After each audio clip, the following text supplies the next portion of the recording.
উফ, বাবারে, মাথাটা বুঝি ফেটে গেল। আয়ানের ব্যথায় কুকিয়ে ওঠা দেখে খাটের উপর বসা নদী খিলখিল করে হেসে উঠল। আহা গো, সোনা গো, আমার খুব লাগলো বুঝি। তুমি কি আমার সাথে মশকরা করছো? তুমি এটা ইচ্ছে করে করেছো, তাই না? হ্যাঁ, আমাকে বিয়ে করার অপরাধের শাস্তি হিসেবে এটা প্রথম ডোজ। পিকচার আভে বাকি, হ্যাঁ, প্রস্তুত রাখো নিজেকে। নদী, এসব আমার একদম পছন্দ না। তোমার এসব ফাইজলামও আমার সাথে চলবে না। জুনিয়র হয়ে যেহেতু সিনিয়র মেয়ে বিয়ে করেছো, সেহেতু এসব খুব চলবে। বাসর ঘর থেকে নদী আর কথাটার জার্নিটা এভাবে তিক্ত ঘটনা থেকে শুরু হলো। আয়নার নদীর পারিবারিকভাবে বিয়ে হয়েছে। নদী আয়নের থেকে বছর 2 বড়। কিভাবে তাদের বিয়েটা হয়েছিল তা জানার জন্য চলুন কয়েকদিন পেছনের ঘটনা জেনে আসা যাক। ফ্ল্যাশব্যাক। অফিস থেকে সবেমাত্র ফেরা ক্লান্ত আয়ন ঘরে ঢুকছিল। মাস্টার্সের ছাত্র আয়ন পড়াশোনা আর চাকরির চাপের কারণে তার জীবনটা ছিল ঘড়ির কাঁটার মতো নিয়মতান্ত্রিক। তার বাবা অবসরপ্রাপ্ত অধ্যাপক মিস্টার ইসলাম ড্রয়িং রুমে সোফায় বসেছিলেন। ড্রয়িং রুমে ঢুকে বাইরে দরজা বন্ধ করে ক্লান্ত ভঙ্গিতে বাবার পাশের সোফায় বসে আয়ন বলল, বাবা, আমি এসে গেছি। মা কি রান্নাঘরে? আয় আয়ান, বস, তোর সাথে জরুরি কথা আছে। কাজ সেরে এসেছিস তাই তো? হ্যাঁ বাবা, সব ঠিকঠাক। অফিসের কাজগুলাও গুছিয়ে রেখেছি। কি হয়েছে? তোমাকে খুব চিন্তিত দেখাচ্ছে। চিন্তা নয় বাবা, এটা একটা দায়িত্ব। আমার বন্ধু মিস্টার চৌধুরীর শরীরটা খুব খারাপ, তুই তো জানিস। হ্যাঁ বাবা, গত সপ্তাহেও দেখতে গিয়েছিলে। ডাক্তাররা আশা দিচ্ছে না, যে কোনো সময় হয়তো বা ওকে আবার আইসিইউতে রাখতে হতে পারে। এত কিছুর মাঝে ওর একটাই চিন্তা, ওর মেয়ে নদীকে নিয়ে। আয়ন সামান্য চমকে উঠল। নদী তার চেয়ে বয়সে বছর 2 বড়। একই কলেজে ফাইনাল ইয়ারে পড়ছে তারা। এই তো গত বছরই মাস্টার্স শেষ করে বের হলো ভার্সিটি থেকে। ভার্সিটিতে নদীর ফাজলামি আর দাপট কারোর অজানা নয়। আয়ন স্বাভাবিকভাবেই বলল, নদী আপু, কিন্তু ওর কি হয়েছে? সে তো সবসময় হাসি খুশি থাকে। হাসি মুখে থাকে ঠিক, কিন্তু তুই তো জানিস ওর স্বভাবটা কেমন, বড্ড বেশি জেদি, পাচাল আর কিছুটার ফাজিল টাইপের। সে আর আমার অজানা নয়, একই ভার্সিটিতে পড়েছি। তার চরিত্র সম্পর্কে সবাই জানে। মেয়েটার চরিত্র তো খারাপ না, কি বলছিস তুই? আরে বাবা, আমি ওই চরিত্রের কথা বলিনি, আমি স্বভাবের কথা বলেছি। একবার কি হয়েছে শোনো। ভার্সিটির ক্যান্টিনে নদী আপু এক সিনিয়রের সাথে ঝামেলায় বাঁধিয়ে ফেলেছিল। তখন তো সে ওই সিনিয়র ছাত্রের কলার ধরেছিল। হ্যাঁ, মারকুটে স্বভাবের জন্য ওর বিয়েটা হচ্ছে না। এটাই কি স্বাভাবিক নয় বাবা? কিন্তু তুমি হঠাৎ এই প্রসঙ্গ নিয়ে ভাবছো কেন? চৌধুরী চাই ওর মেয়ে একটা নিরাপদ হাতে থাকুক। ও তোকে পছন্দ করে আয়ান, তোর শান্ত স্বভাব, দায়িত্ববোধ। ও আমাকে অনুরোধ করেছে, ওর জীবনের শেষ ইচ্ছে নদীর বিয়েটা যেন তোর সাথে হয়। আয়ন সোফা থেকে প্রায় লাফিয়ে উঠল। চমকে উঠে বলল, বিয়ে? আমি? নদী আপুকে? বাবা, তুমি কি বলছো? আমার বয়স মাত্র 27, আর আমি সবে আমার ক্যারিয়ার গোছাচ্ছি।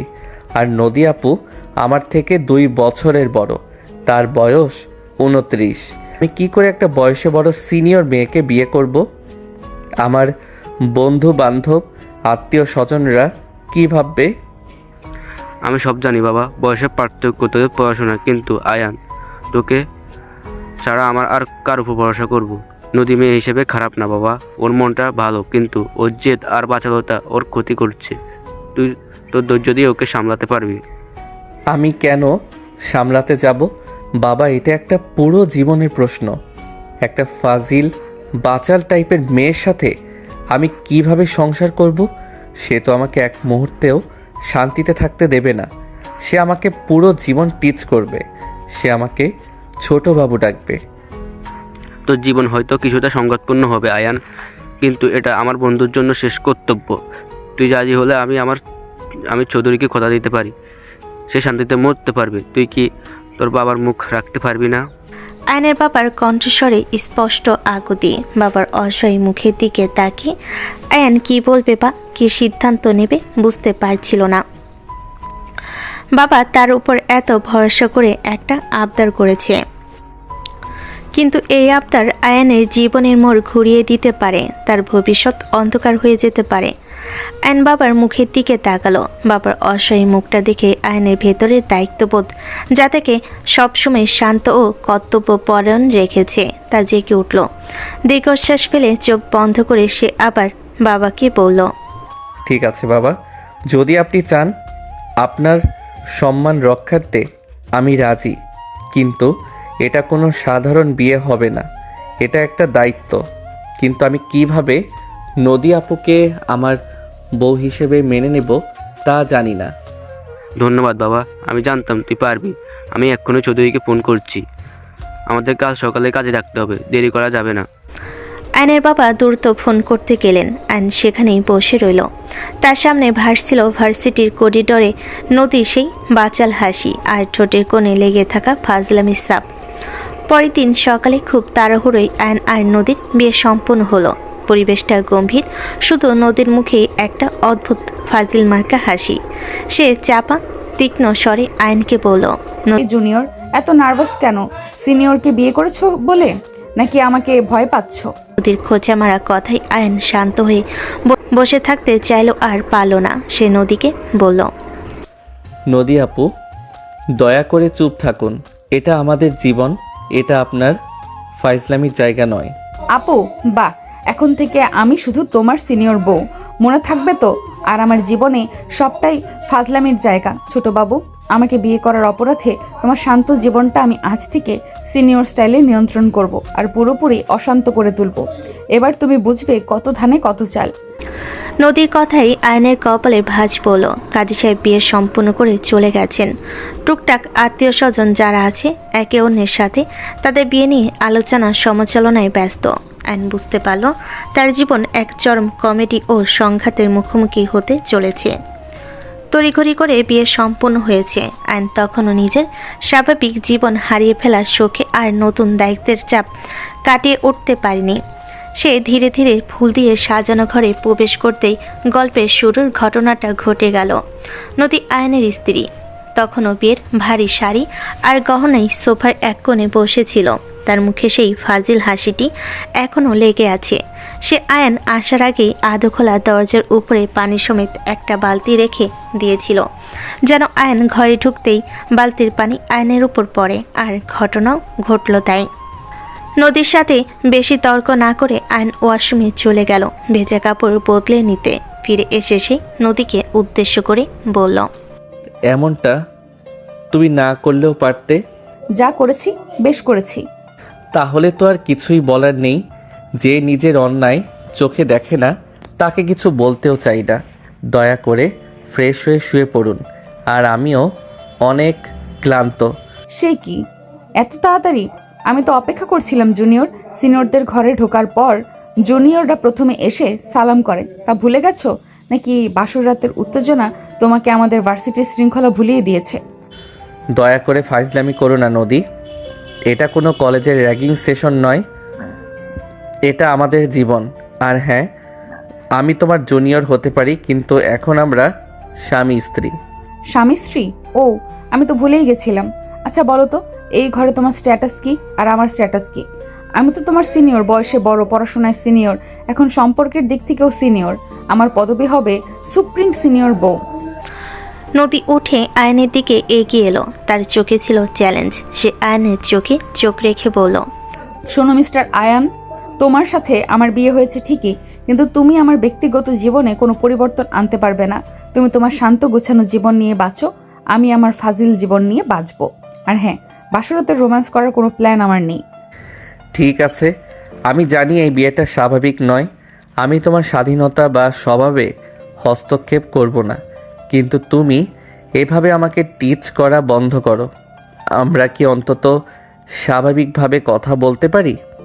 আয়নের কথা শুনে নদী খিলখিল করে হেসে ওঠে। সে বলল, স্বাভাবিক? স্বাভাবিক? আমার অভিধানে স্বাভাবিক শব্দটির অর্থ বিরক্তিকর। আমি তোমাকে একটা মজার চ্যালেঞ্জ দিচ্ছি আয়ান। এই ঘরে দুটো বালিশ, একটা কম্বল আছে, তুমি ঠিকঠাক করে নাও কে কোথায় ঘুমাবো। আমরা স্বামী স্ত্রী, অবশ্যই আমরা বিছানায় ঘুমাবো। কি বলছো এসব? স্বামী স্ত্রী, হ্যাঁ জানি, কিন্তু আমি তোমাকে এখনো আমার জীবনসঙ্গী হিসেবে মেনে নিতে পারিনি। তুমি আমার সাথে একই বিছানায় ঘুমাতে চাও, তাই তো? আচ্ছা ঠিক আছে, তবে শর্ত আছে। তুমি যদি আমার করা প্রশ্নটির সঠিক উত্তর দিতে পারো তবেই তুমি এই বিছানায় জায়গা পাবে, নইলে রাতটা তোমাকে মেঝেতেই কাটাতে হবে। আয়ন হতাশ হয়ে নদীকে বোঝানোর চেষ্টা করে। সে নিধিকে বলল, নদী, দয়া করে একটু বোঝার চেষ্টা করো। No arguments junior. প্রশ্নটা হলো, যদি আমি এখন তোমার গায়ে আবার এক বালতি ঠান্ডা পানি ঢেলে দেই, তোমার প্রথম প্রতিক্রিয়া কি হবে? ক, চিৎকার করবে, খ, আমাকে বকবে, গ, হাসতে হাসতে তুমি আমার গায়ে জল ঢালবে। সে নদীকে বলল। আর নদীর চোখে তাকালো। এমন ফাজিল মার্কা প্রশ্ন সে জীবনে কখনো শুনে নাই, কিন্তু এর উত্তরটা তাকে দিতে হবে বুদ্ধি খাটিয়ে। আয়ন কয়েক সেকেন্ড চিন্তা করে দৃঢ় কণ্ঠে বলল, উত্তর ঘ। আমি কোনো প্রতিক্রিয়া দেখাবো না নদী, কারণ আমি তোমার সব ফাইজলামি আর জেদের গভীরে তোমার প্রতিশ্রুতির প্রতি শ্রদ্ধা রাখবো। আমি জানি তুমি এটা শুধু আমাকে টিচ করার জন্য করছো, ক্ষতি করার জন্য নয়। নদী শব্দ করে কিছুক্ষণ হাসলো। হাসি থামিয়ে সে আয়নের চোখের দিকে তাকালো। আয়নের চোখে ছিল অদ্ভুত সংকল্প এবং সততা। নদী বলল, আমি তো এই অপশন দেইনি, তাহলে তোমার এই উত্তর আমি কেন গ্রহণ করব? কখনো কখনো আমাদেরকে পরিস্থিতির বাহিরে গিয়ে চিন্তা করতে হয়, সেক্ষেত্রে আমার উত্তর সঠিক হওয়া উচিত। অবিশ্বাস্য, তোমার উত্তর সঠিক বলে মেনে নিলাম। তুমি আমার বাচালতাকে সম্মান দিলে, কিন্তু আমার জেদকে গুরুত্ব দিলে না। বেশ, আজ রাতে তুমি বিছানা পেলে মিস্টার আয়ান? আয়নকে কথাটা বলে নদী নিজ দায়িত্বে আলমারি খুলে সেখান থেকে খুঁজে খুঁজে একটি কম্বল বের করলো। তারপর আয়নকে বলল, তবে আমি তোমার থেকে একটু দূরত্ব বজায় রাখবো। মনে রাখবে, রোম্যান্স তখনই হবে যখন তুমি আমার ফাজলামিকে নয়, আমার কষ্টকে বুঝতে পারবে। শুভরাত্রি। নদী কথাগুলো বলে বিছানার এক কোণে ফিরে গেল। আয়ন ধীরে ধীরে বিছানার অন্য কোণে শুয়ে পড়ল। বাসরাত পরিণত হলো এক নীরবতার রাতে। আয়ন বুঝল স্ত্রীর স্ত্রীকে নিয়ন্ত্রণ করা তার জন্য এতটাও সহজ হবে না। বাসরাতে সেই অদ্ভুত অভিজ্ঞতার পরের দিন সকালবেলা আয়ন খুব ভোরে ঘুম থেকে উঠল। নদী তখনও গভীর ঘুমে মগ্ন। আয়ন নিশ্চিত হলো যে সে কোনো ফাজলামির শিকার হচ্ছে না। কিছুক্ষণের মধ্যেই সবাই নাস্তার টেবিলে। আয়নের মা ফরিদা বেগম বেশ মিষ্টি করে পরিবেশন করছেন। নদীর বাবা মা বিশেষ অতিথি হিসেবে সেখানে উপস্থিত হয়েছে। আয়নের মা নদীর দিকে হাসি মুখে তাকিয়ে বলল, আহা, আমার লক্ষ্মী বৌমা, কাল নিশ্চয়ই খুব ক্লান্ত হয়েছো মা। নাও এটা খাও, আমি নিজে হাতে বানিয়েছি। আরে ধন্যবাদ ফরিদা, আপনি এত কষ্ট করলেন। আমি কিন্তু আপনাকে শাশুড়ি নয়, এখন থেকে আমার সিনিয়র বেস্ট ফ্রেন্ড হিসেবে দেখব, আর ফ্রেন্ডদের সাথে কখনো আনুষ্ঠানিকতা করতে নেই। নদীর কথাই আয়নের বাবা এবং মা দুজনেই হক চুকিয়ে গেলেন। আয়নের বাবা কাশি দিয়ে কঠোর গলায় নদীকে বলল, নদী, এটা কেমন ব্যবহার? ফরিদা, তিনি তোমার শাশুড়ি, তাকে মা বলে সম্বোধন করাই শ্রেয়। ও মা, আচ্ছা ঠিক আছে, কিন্তু দেখুন তো মিস্টার ইসলাম, মা আর আমার মধ্যে বয়সের পার্থক্য খুব বেশি। আমি তো আপনার ছেলের চেয়েও বড়। আমাদের দুজনের মনের বয়স প্রায় একই। আমি তো কেবল আপনার স্ত্রীকে বন্ধুত্বের প্রস্তাব দিলাম। নদীর এমন উদ্ধতপূর্ণ ব্যবহারে লজ্জে নদীর বাবা মাথা নিচু হয়ে যায়। সে কড়া ভাষায় নদীকে বলল, নন্দী, তুমি কি বলছো? তোমার কি কোনো কাণ্ডজ্ঞান নেই? তোমার শাশুড়ির সাথে এভাবে কথা বলতে নেই। এরপর নদীর বাবা আয়নের মায়ের দিকে তাকিয়ে লজ্জিত কণ্ঠে বলল, ভাবি, ওর কথায় কিছু মনে করবেন না, ওর স্বভাবটাই এমন। দয়া করে ওকে ক্ষমা করে দিন। বাবা, তুমি কেন এত নার্ভাস হচ্ছ? আমি তো কোনো ঝগড়া করছি না, শুধু একটু কমিউনিকেট করছি। আর শাশুড়ি মা, আপনি মাইন্ড করবেন না তো প্লিজ, আমি তো শুধু একটু ফাজলামি করলাম। না না, ঠিক আছে মা, তুমি যদি বন্ধু বলে স্বচ্ছন্দ বোধ করো সেটাই হোক। আয়ন এতক্ষণ চুপচাপ বসে এসব নাটক দেখছিল। নদীর ফাজলামি তার পরিবারের ওপর কেমন প্রভাব ফেলছে তা সে স্পষ্ট দেখতে পাচ্ছিল।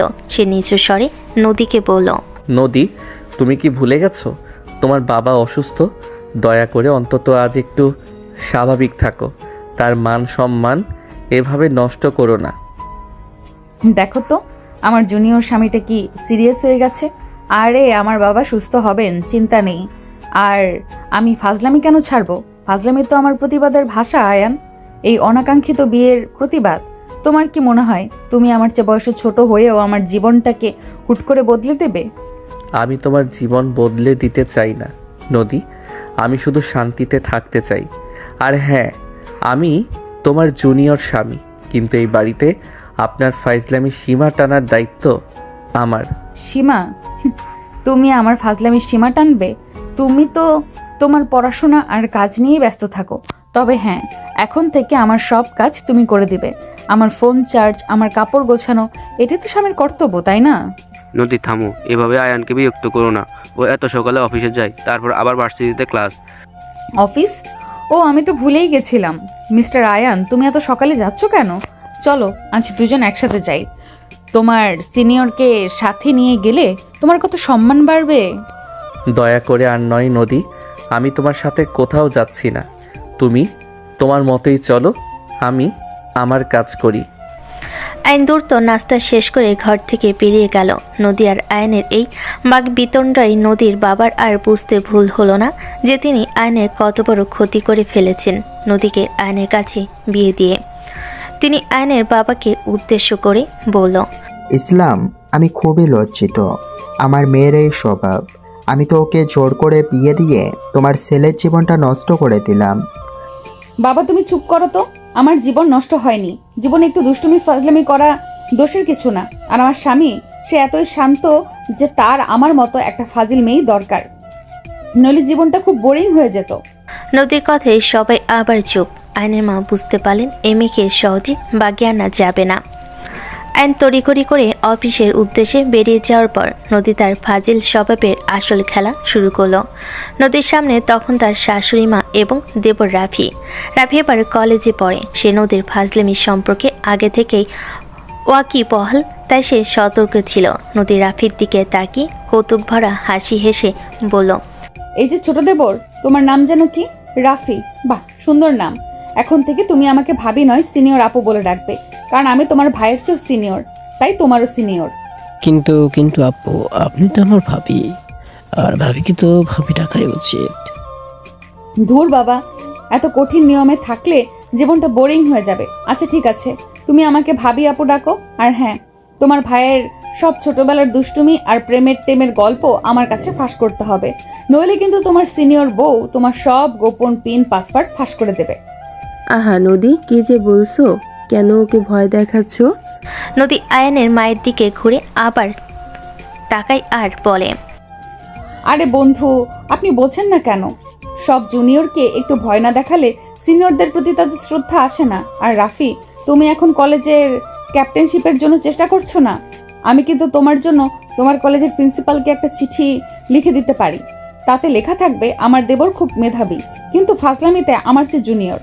না না আপু, দয়া করে প্রিন্সিপাল স্যারকে কিছু বলবেন না, আমার সম্মান চলে যাবে। ঠিক আছে, আপনি যা জানতে চান আমি বলবো, ভাইয়ের সব গল্প।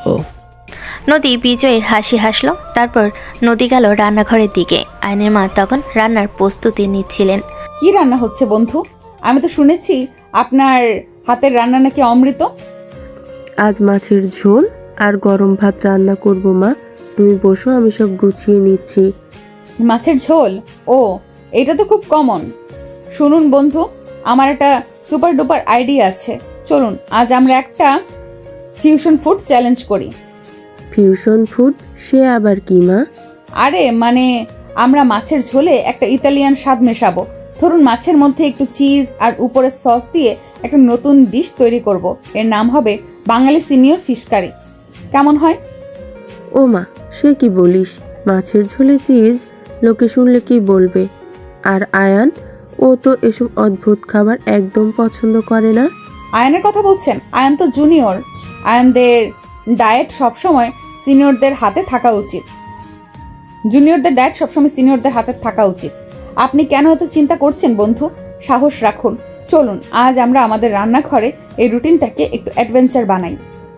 বাবারে, আমার এই বয়সে অ্যাডভেঞ্চার? তুমি থাকো মা, আমি বরং স্বাভাবিকভাবেই রান্না করি। তুমি বরং তোমার ঘরে গিয়ে বিশ্রাম নাও। নদী রান্নাঘরে দখল ছাড়ল না। সে আয়নের মায়ের যে আয়নের মাকে এক কোণে বসিয়ে নিজে হাতে একটা পেঁয়াজ কুচি করতে লাগলো, কিন্তু তার কাটার স্টাইল ছিল খুব অদ্ভুত, ঠিক যেন সে কোনো ছুরি ছোড়া নিয়ে খেলছে। দেখুন বন্ধু, তোমাকে কিন্তু আমার সিনিয়র বউ হওয়াটা বেশ উপভোগ করতে হবে। আমি কিন্তু খুব দ্রুত মানিয়ে নিই, আপনিও নিন, নইলে জীবনটা খুব কঠিন হবে। আয়ন সন্ধ্যায় অফিস থেকে বের হয়েছে, সরাসরি লাইব্রেরিতে গিয়েছিল। সে ভেবেছিল সেখানে কিছুটা শান্তি পাবে, কিন্তু সেখানেও নদী উপস্থিত। সে আয়নের সামনে দাঁড়িয়ে দুহাত কোমরে রেখে বলল, এই যে জুনিয়র, কোথায় ছিলে সারাদিন? তোমার সিনিয়র বউকে একা ফেলে রেখে তোমার কি কোনো দায়িত্ববোধ নেই? আমার দায়িত্ববোধ আছে বলেই আমি তোমার মতো ফাজিল সিনিয়রকে বিয়ে করেছি। নদী, আমি অফিসে ছিলাম, তারপর ভার্সিটিতে আমার কাজ ছিল। কাজ? বাহ, আমারও তো কাজ ছিল। আমি তোমাকে পুরো লাইব্রেরি খুঁজে রেখেছি। আপনি দেখছি শুধু কোডিং, ইঞ্জিনিয়ারিং আর থ্রিলার বই পড়েন। রোম্যান্স কোথায়? আমার রোমান্স পছন্দ নয় নদী, আমি বাস্তববাদী। রোম্যান্স পছন্দ নয়? কি বলছো? রোম্যান্স ছাড়া জীবন হয়? আচ্ছা ঠিক আছে, এখন থেকে তোমার রোম্যান্স করা বা দেখার দরকার নেই। তোমার জীবনটাই হবে রোমাঞ্চিত। কিভাবে? ফাইজলামি দিয়ে? অবশ্যই, আমি তোমার সিনিয়র, আমি তোমাকে শেখাবো রোম্যান্স কি। যেমন ধরো, তুমি এখন উঠে দাঁড়াবে, আমার দিকে রোমান্টিক চোখে তাকাবে এবং বলবে, নদী, তুমি আমার জীবনে আসা সবচেয়ে ফাজিল কিন্তু সুন্দর মানুষ, বলো। আমি পারবো না নদী, এটা পাগলামি। পারবে না? বেশ, তাহলে আজ থেকে তোমার সব রোমান্টিক ডিউটি আমার। আমি তোমাকে প্রতিদিন অন্তত একবার করে টিস করব। এটা তোমার জন্য রোমান্টিক থেরাপি। আয়নের বুঝতে বাকি রইল না, এই মেয়ে তার পুরো জীবনটাকে একটা কমেডি রিয়েলিটি শোতে পরিণত করতে চায়। নদীর ফাজলামি এখন আর কেবল ব্যক্তিগত নয়, এটা তার বাড়িতে, তার পরিবারে, সবখানেই তার শাসন প্রতিষ্ঠা করছে। কয়েকদিন পর আয়ন তখনও অফিসে ব্যস্ত। নদী তার ফাজিল সিনিয়র বউ এই ফাঁকে বাড়িতে তার প্রভাব বিস্তার করছে। সকালে নাস্তার পরই নদী রান্নাঘরের দখল নিল। আয়নের দ্বিধা নিয়ে তাকে দেখছিল। তিনি নরম হয়ে বলেন, নদী, মা তুমি রান্নাঘরে কেন? তুমি তো সারাদিন কাজ করো, একটু বিশ্রাম নাও, আমি তো রান্না করে ফেলবো। না না বন্ধু, বিশ্রাম তো বোরিং লোকেদের জন্য, আর আমি তো আপনার সিনিয়র বউ, তাই না? আমি তো রুটিন ভাঙতে পছন্দ করি। তাছাড়া আমি তো এখন আপনার রান্নাঘরের দায়িত্বে। রান্নাঘরের দায়িত্ব? কিন্তু মা, তুমি তো রান্না করতে পারো না। সেদিন তুমি মাছের ঝোলে চিজ মেশানোর কথা বলেছিলে। আরে, এটা তো ছিল প্র্যাকটিক্যাল ফাজলামি। আজ আমি রান্না করব, তবে আমার নিজের স্টাইলে। আজ আমরা ডাল রান্না করব, কিন্তু এটা সাধারণ ডাল হবে না, এটা হবে দ্য পাওয়ার ডাল অফ সিনিয়র বউ। পাওয়ার ডাল? সে আবার কি মা? প্লিজ, আয়ন ডাল ছাড়া খেতে পারে না। আর তুমি? আয়নের চিন্তা করবেন না বন্ধু, জুনিয়ররা সব সময় সিনিয়রদের তৈরি খাবার খেয়ে বড় হয়। এই ডালে আমি কি কি মেশাবো শুনুন। ডাল থাকবে, হলুদ থাকবে, আর থাকবে একটু মিষ্টি দই, সামান্য কফি পাউডার আর 1 চিমটি চাট মশলা। ও মা, এ কি বলছিস? ডাল, কফি, চাট মশলা? আয়ান দেখলে কি বলবে? ওর বাবা শুনলে তো সর্বনাশ। আরে সর্বনাশ নয়, এটা হবে সেন্সেশন। কফিটার ডালে একটা ফিউশন ফ্লেভার দেবে, আর এই চাট মশলা দেবে একটা ফাজিল টুইস্ট। শুনুন বন্ধু, আপনি বরং দূরে গিয়ে বসুন, আমি রান্নাটা করছি, আপনি শুধু আমাকে সাপোর্ট দিন। আয়নের মা দ্বিধা নিয়ে তাকে দেখছিল। তিনি নরম হয়ে বলল। নদী জোর করে আয়নের মাকে ডাইনিং টেবিলে বসিয়ে দিল এবং নিজে রান্নার কাজে ঝাঁপিয়ে পড়ল। টেবিলে বসে সে চিৎকার করে বলল, নদী, হলুদটা কম দিও। আর চিনি? চিনি কেন নিচ্ছ? আরে চিনি কেন? এটা তো আমার ফাজিল ফ্লেভার সিক্রেট। চিনি না দিলে তো ডালটা মিষ্টি হবে না, আর ডাল মিষ্টি না হলে জুনিয়র আর সিনিয়রদের প্রতি রোমান্টিক হবে কিভাবে? কিছুক্ষণ পর নদীর বাবা আয়নদের বাড়িতে এলেন। তিনি আয়নের বাবার সাথে কথা বলতে এসেছেন। রান্নাঘরে সেই অদ্ভুত গন্ধ তার নাকে গেল। তিনি বলল, ইসলাম, তোমার বাড়িতে কিসের গন্ধ? ডাল নাকি কোনো পারফিউম? আমার নাকে তো কফির গন্ধ আসছে। আর বলো না চৌধুরী, তোমার মেয়ে রান্না করে বিপ্লব শুরু করেছে। ডাল রান্না করেছে, কিন্তু কী সব যেন মিশিয়েছে, আমি আর কিছু বলতে পারিনি। নদীর বাবা দ্রুত রান্নাঘরের দিকে গেলেন আর নদীকে বলল, নদী, তুমি কি করছো? কি রান্না হচ্ছে এটা? বাবা তুমি দেখলো আমি তোমার পছন্দের ডালে একটু কফি আর চাট মশলা মিশিয়েছি। এটা একটা এক্সপেরিমেন্ট। তুমি তো জানো এক্সপেরিমেন্ট ছাড়া আমার চলেই না। এক্সপেরিমেন্ট? তুমি এই রান্নাঘরটাকে ল্যাবরেটরি বানিয়ে ফেলবে? তোমার কি কোনো কাণ্ডজ্ঞান নেই? লোকে শুনলে কি বলবে? তুমি তোমার শাশুড়ির হাতে সব ছেড়ে দাও। বাবা তুমি কেন এত টেনশন করছো? আয়ান আসবে তো, ও খেয়ে বলুক। আর আমি যদি সব ছেড়ে দিই তাহলে তো আপনার জামাই ভাববে আমি দুর্বল। সিনিয়র বউ দুর্বল হয়ে গেল। ঠিক সেই সময় আয়ন হন্তদন্ত হয়ে অফিসে লাঞ্চে বিরতিতে বাড়িতে ঢুকলো। সে নদীকে রান্নাঘরে দেখে হতবাক হয়ে তাকিয়ে বলল, নদী, এই অদ্ভুত গন্ধ কেন? রান্নাঘরে কি হচ্ছে? এই যে জুনিয়র স্বামী, এসো এসো। তোমার জন্য আজ আমি বিশেষ রান্না করেছি, পাওয়ার ডাল অফ সিনিয়র বউ। এটাই তোমার দুপুরের খাবার। ডাল? কিন্তু গন্ধটা। নদী দ্রুত এক চামচ ডাল নিয়ে আয়নের মুখের সামনে ধরলো, তারপর বলল, নো আর্গুমেন্ট আয়ান, এটা তোমার সিনিয়রের তৈরি প্রথম খাবার। না খেলে আমি কিন্তু ফ্লোরে বসে কান্নাকাটি করব, আর তখন সবাই বলবে জুনিয়র স্বামীর কারণে সিনিয়র বউ কেঁদেছে। আয়নের আর কোনো উপায় ছিল না। সে চোখ বন্ধ করে চামচটি মুখে নিল। ডালে মিষ্টি, কফি এবং ঝাল মশলার এক অদ্ভুত ফিউশন। বাহ, অসাধারণ, মানে অসাধারণভাবে অদ্ভুত। নদী, তুমি তো রান্নাঘরকেও তোমার ফাইজলামির জায়গা বানিয়ে ফেললে। ধন্যবাদ জুনিয়র, আমি জানতাম তুমি আমার ফাজলামিকে সম্মান জানাবে। এবার যাও গিয়ে ফ্রেশ হও। তোমার এই সিনিয়র বউয়ের ফাজিল ডালের পুরোটা তোমাকে শেষ করতে হবে। আয়ন পরাজিত দৃষ্টিতে তার বাবা মায়ের দিকে তাকালো। তার শান্ত জীবন এখন নদী বাঁচালো তার আর ফাজলামির কাছে পুরোপুরি জিম্মি। সেদিন ছিল আয়নের অফিসে একটি গুরুত্বপূর্ণ প্রেজেন্টেশন। সে কাজের চাপে দিশাহারা। দুপুরে লাঞ্চ ব্রেক এসে ক্যান্টিনে বসে দ্রুত একটি স্যান্ডউইচ খাচ্ছিল। তার পাশে বসেছিল সহকর্মী তানিশা, যে আয়নকে ব্যক্তিগতভাবে পছন্দ করত এবং তাদের হঠাৎ বিয়েতে কিছুটা ঈর্ষান্বিত ছিল। সহানুভূতি দেখানোর ভঙ্গিতে সে বলল, আয়ান, তুমি ঠিক আছো? তোমার মুখে কিসের দাগ? আর চোখ দুটো এত ফোলা ফোলা কেন? তোমার বিয়েটা কি খুব চাপ দিচ্ছে? আমি ঠিক আছি তানিশা, সামান্য কাজের চাপ আর মুখের দাগ, ওটা হয়তো কফির দাগ, কিছু না। নাকি তোমার সিনিয়র বউ মানে নদী ম্যাডামের ফাজলামির চাপ? আমরা শুনেছি তোমার বউ নাকি কলেজও খুব বাচাল ছিল। আমি জানি না তুমি কেন এত তাড়াতাড়ি বিয়েটা করলে। তানিশা, আমার ব্যক্তিগত জীবন নিয়ে আলোচনা করার প্রয়োজন নেই। আমার এখন কাজে মনোযোগ দিতে হবে। ঠিক সেই মুহূর্তেই ক্যান্টিনে দরজায় নদীর প্রবেশ। সে একটি উজ্জ্বল অপ্রথাগত পোশাক পরেছে এবং হাতে একটি বড় পার্স। সে সোজা আয়নের টেবিলের দিকে এলো, যেন গোটা ক্যান্টিনটা একটা মঞ্চ। উচ্চস্বরে হাত নাড়িয়ে সে আয়নকে বলল, হে জুনিয়র, কি করছো? আমাকে দেখে উঠ দাঁড়ালে না? তোমার সিনিয়র বউ এসেছে আর তুমি কিনা স্যান্ডউইচ খাচ্ছ। গোটা ক্যান্টিনের চোখ তখন তাদের দিকে। আয়নের মুখ লজ্জায় লাল হয়ে গেল। সে নদীকে ফিসফিস করে বলল, নদী, তুমি এখানে কি করছো? এটা অফিস। অফিস? ও, আমি তো ভুলেই গেছিলাম। আমার স্বামীকে আমার কাছে আটকে রাখলে তো তোমার কাজ হবে না। কিন্তু আমার কাছে একটা জরুরি ফাইল আছে সিনিয়র। নদী পার্স থেকে একটি লাল রঙের ফোল্ডার বের করলো। আয়ন ভাবল হয়তো কোনো গুরুত্বপূর্ণ কাগজ। সে বলল, এই ফাইল, এর নাম জুনিয়র স্বামীর প্রতিদিনের যত্ন প্ল্যান। তানিশা এবং ক্যান্টিনের সবাই তখন হেসে উঠল। আয়ন চরম অপমানের সোফায় প্রায় সে দিয়ে গেল। আয়ন দাঁতে দাঁত চেপে নদীকে বলল, নদী, তুমি কি আমার সম্মান নষ্ট করার জন্য এখানে এসেছো? সম্মান? আমি তো তোমার যত্ন নিচ্ছি। এই ফাইলে লেখা আছে কখন তুমি আমাকে কফি দিবে, কখন তুমি আমার সাথে সিনেমা দেখতে যাবে, আর কখন তুমি তোমার সিনিয়র বউয়ের প্রশংসা করবে। এটা তো খুব কাজের চাপে থাকো, তাই তোমার জীবনটা গুছিয়ে দিতে এলাম।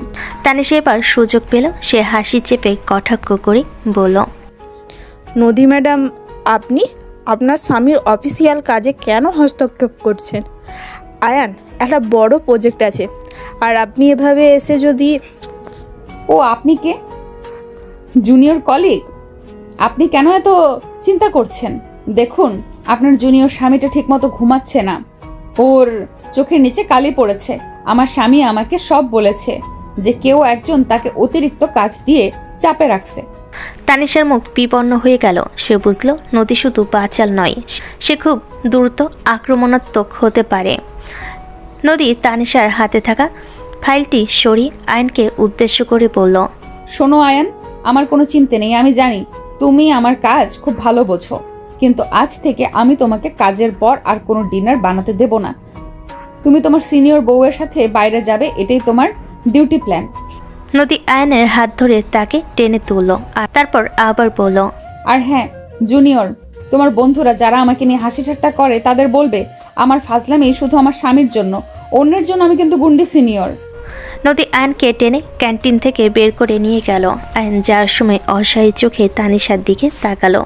তার হাতে ছিল সেই লাল ফোল্ডার, যার ভেতরে কোনো ফাইল ছিল না, ছিল শুধু একটা হাতে আঁকা স্মাইলি।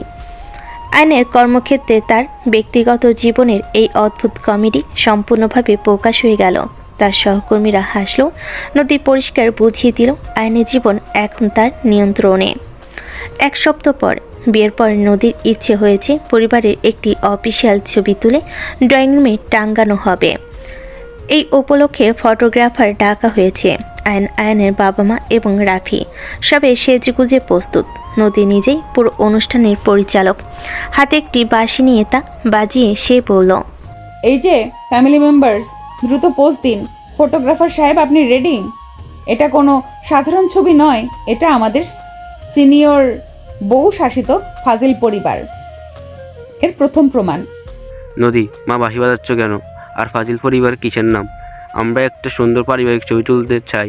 আরে বাবা, সুন্দর তো হবেই, কিন্তু একটু ফাজলামি না থাকলে তো ছবিটা বোরিং হয়ে যাবে। দেখুন, আপনারাই তো আয়ানকে আমার চেয়ে বড় ছেলের মতো মনে করতেন, তাই আপনার পোজ হবে দায়িত্বশীল বাবার মতো, কোমরে হাত কিন্তু মুখে ভয়ের হাসি। আয়নের বাবা চোখ বড় বড় করে আয়নের দিকে তাকালেন। আয়ন অসহায়ভাবে মাথা নাড়ল। আয়নের বাবা বিরক্ত হয়ে বলল, ভয়ের হাসি, এ কেমন নির্দেশ নদী? এটা আমার ক্রিয়েটিভিটি বাবা, আপনি পোজ দিন। আর মা, আপনার পোজ হবে নিজের নিরীহ ছেলেকে বাচাল সিনিয়রের হাতে তুলে দেওয়ার পর সৃষ্ট দ্বিধা। আপনি আয়নের হাতটা ধরুন আর মুখে বলুন, হে ঈশ্বর, কি হবে? ঠিক আছে?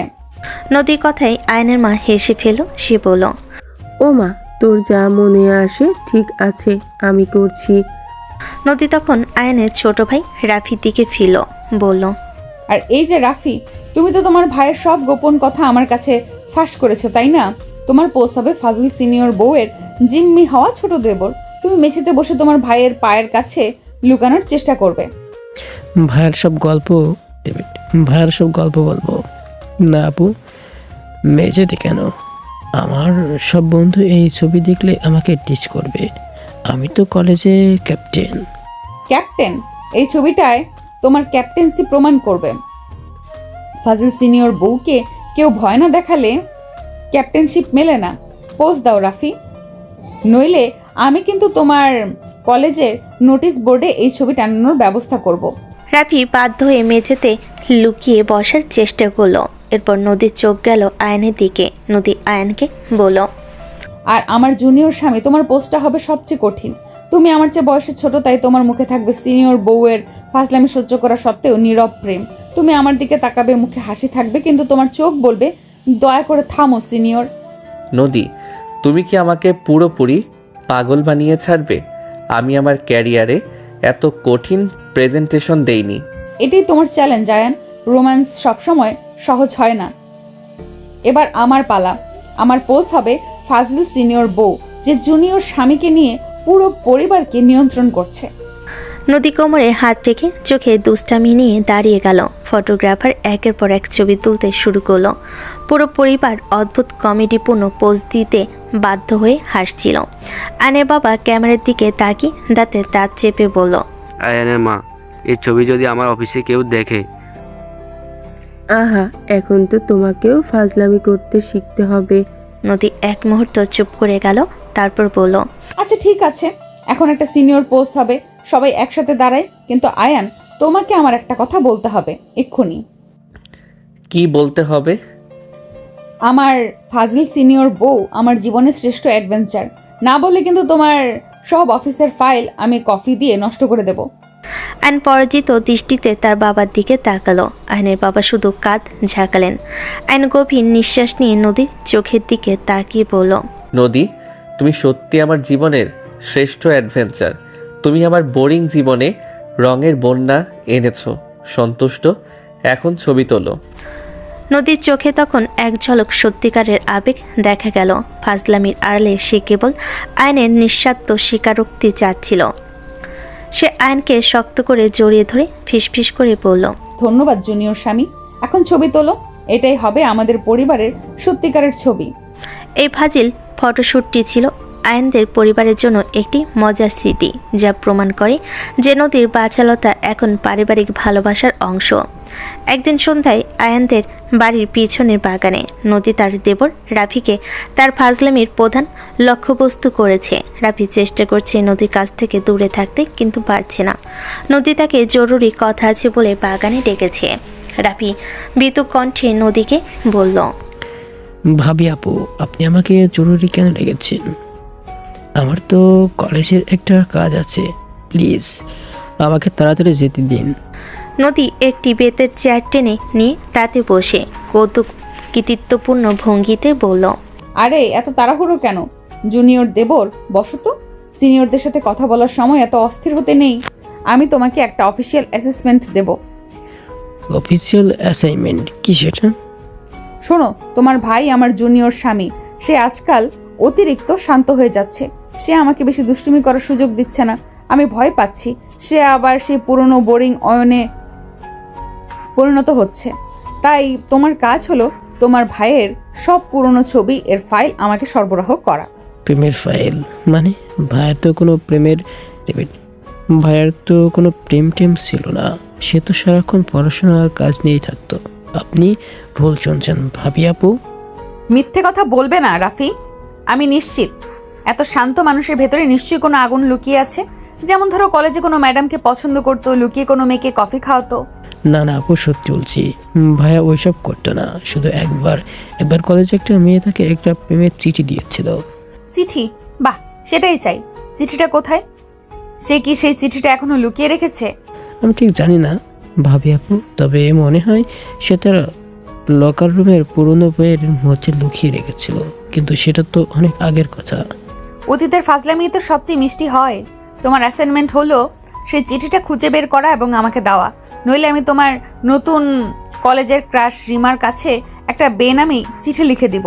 তাতে লেখা থাকবে রাফি একজন জুনিয়র দেবর, সে সিনিয়র বউকে ভয় পায়। ও নো, প্লিজ রিমার কাছে নয়, ঠিক আছে? আমি খুঁজে দিচ্ছি, কিন্তু আমাকে একটা ওয়াদা করতে হবে। আপনি এটা নিয়ে ভাইয়ের সাথে দুষ্টুমি করবেন না। ওয়াদা?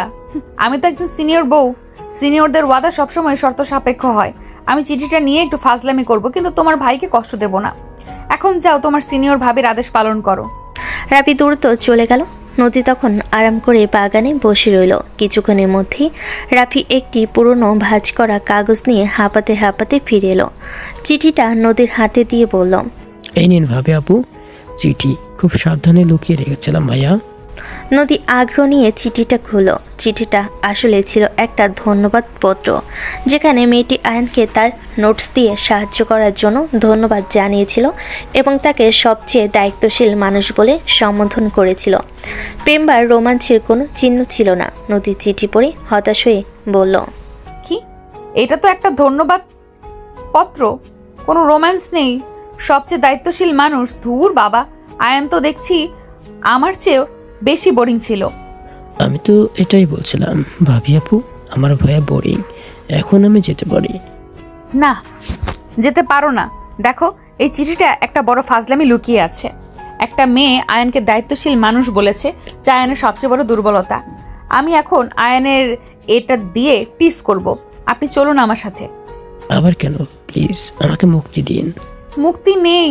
সিনিয়র বউয়ের কাছে জুনিয়র দেবরের কোনো মুক্তি নেই। তুমি আসবে আর সাক্ষী থাকবে তোমার ভাইয়ের উপর আমার ফাজলামির ক্ষমতার। নদী হাতে চিঠি নিয়ে রাফিকে টানতে টানতে আয়নের কাছে চলো। তার ফাজলামি শুধু আয়নের ব্যক্তিগত জীবন নয়, তার পুরো পরিবারকে একটি কমেডি রিয়েলিটি শোতে পরিণত করেছে। বিয়ের চতুর্থ সপ্তাহে অফিসের কাজে চাপ এবং নদীর ফাজলামির 3 টুপস প্ল্যান। রান্নার রুটিন রোমাঞ্চ সামলাতে গিয়ে আয়ন প্রচণ্ড জ্বরে কাবু হলো। রাতে সে কাঁপতে কাঁপতে ঘুম থেকে জেগে উঠল। অনেক কষ্টে সে ফিস করে নদীকে বলল, নদী, আমার খুব শীত করছে। নদী দ্রুত উঠে বসল। এই প্রথম তার মুখে কোনো দুষ্টেমি মার্কা হাসি নেই, বরং গভীর উদ্বেগ। সে দ্রুত আয়নের কপালে হাত রাখল, তাতে সে আটকে উঠল, উদ্বিগ্ন স্বরে বলে উঠল, আই হাই, তোমার তো ভীষণ জ্বর, মনে হচ্ছে 102 ডিগ্রি অবধি উঠে গেছে। এমনটা কিভাবে হলো? আমার প্রেশারেই কি তুমি অসুস্থ হয়ে পড়লে নাকি? ফাইজলামি করবে না নদী, এখন আমার সেসবের মুড নেই, আমার শরীর খারাপ লাগছে। চুপ, একদম চুপ। অসুস্থ মানুষের সাথে আমি ফাজলামি করি না। জ্বর কামানোর ওষুধ কোথায় তোমার? আর তুমি কেন আমাকে আগে বলনি? আমি কি করে বুঝবো একটু শরীর খারাপ জ্বরে রূপ নেবে? নদী কোনো কথা না বলে দ্রুত ঘর থেকে বের হয়ে গেল। সে কিছুক্ষণ পর 1 গ্লাস জল, ওষুধ এবং কপালে পট্টি দেওয়ার জন্য 1 বাটি জল নিয়ে ফিরে এলো। তার দ্রুত কার্যকর পদক্ষেপ দেখে আয়ন অবাক হলো। নাও, ওষুধটা খেয়ে নাও, আর এটা নাও। এবার তুমি আমার হাতে তৈরি গরম স্যুপ খাবে। আমি এইমাত্র রান্নাঘর থেকে বানিয়ে আনলাম। আয়ন সন্দেহের চোখে নদীর দিকে তাকিয়ে বলল, স্যুপ? এটাতেও কফি আর চাট মশলা মেশাওনি তো? ফাজলামি করবে না আয়ান। আমি যখন কারো যত্ন নেই তখন মন দিয়েই নেই। আমি জানি তুমি অসুস্থ হলে তোমার বাবা মাও চিন্তিত থাকবে। আমি তাদের কাছে তোমাকে দুর্বল প্রমাণ করতে চাই না। তুমি আগে স্যুপটা খাও, তারপর ওষুধ। আয়নের অসহায় লাগছিল। সে ওষুধ খেয়ে চুপচাপ শুয়ে পড়ল। নদী সারা রাত তার পাশে বসে রইল। সে বেচা কাপড় দিয়ে আয়নের গা মুছে দিচ্ছিল।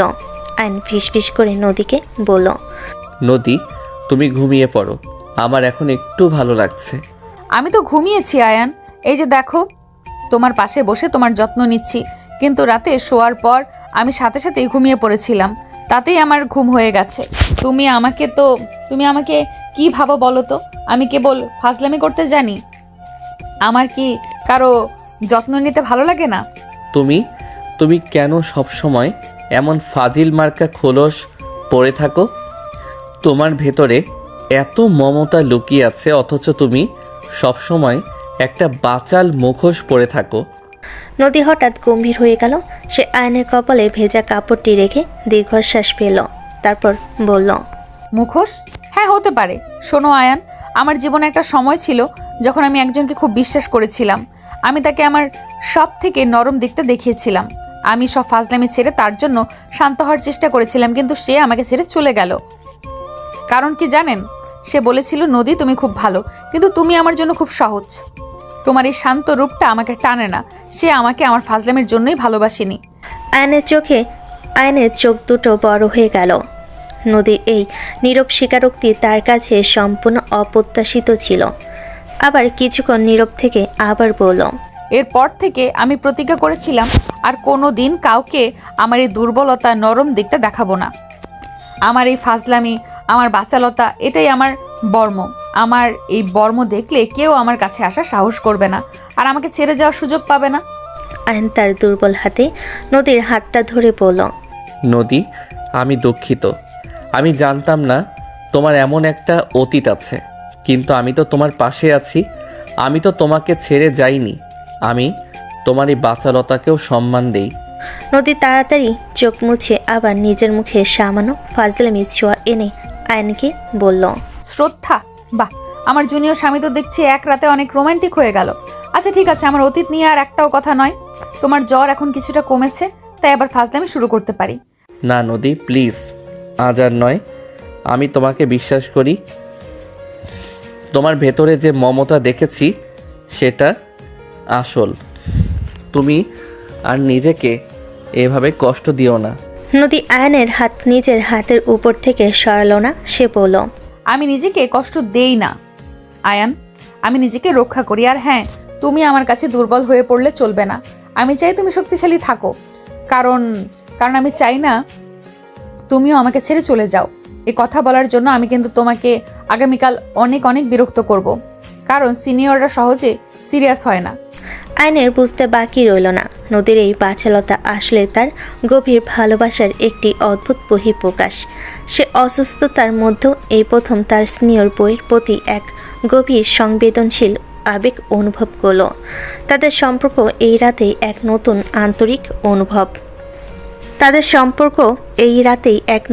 আন্তরিক অনুভূতি। 3 দিন কেটে গেছে, আয়নের জ্বর পুরোপুরি সেরে যায়নি, কিন্তু সে এখন ভালো বোধ করছে। সে বিছানায় শুয়ে একটা বই পড়ার চেষ্টা করছিল। নদী ট্রেতে করে গরম স্যুপ আর ফল নিয়ে ঘরে প্রবেশ করলো। তার মুখে সেই পুরনো ফাজিল হাসি ফিরে এসেছে, কিন্তু তার চোখে এখন গভীর মমতা। ট্রেটা টেবিলে রেখে বাঁকা হাসি হেসে নদী বলল, এই যে আমি দুর্বল জুনিয়র, এই যে আমার দুর্বল জুনিয়র, উঠে বসো। তোমার সিনিয়র বউ তোমার জন্য ফাজিল রিকভারি থেরাপি নিয়ে এসেছে। এটা কোনো সাধারণ খাবার নয়, এটা আমার তৈরি ভালোবাসার বুস্টার স্যুপ। ভালোবাসার বুস্টার? কফি মেশাওনি তো? আরে না, তুমি কি ভাবো আমি কি প্রতিবারই তোমার খাবার নিয়ে ফাজলামি করব? না না, এই থেরাপি অন্যরকম। এটা শুধু তোমার মন ভালো করার জন্য। স্যুপটা খাও আর শোনো। থেরাপির প্রথম ধাপ হলো সিনিয়র বউয়ের নির্দেশে হাসতে হবে। আমি তো হাসছি নদী। তোমার মতো একজন যত্নশীল কিন্তু বাচ্চার স্ত্রীকে পেয়ে আমি আর কি চাইতে পারি?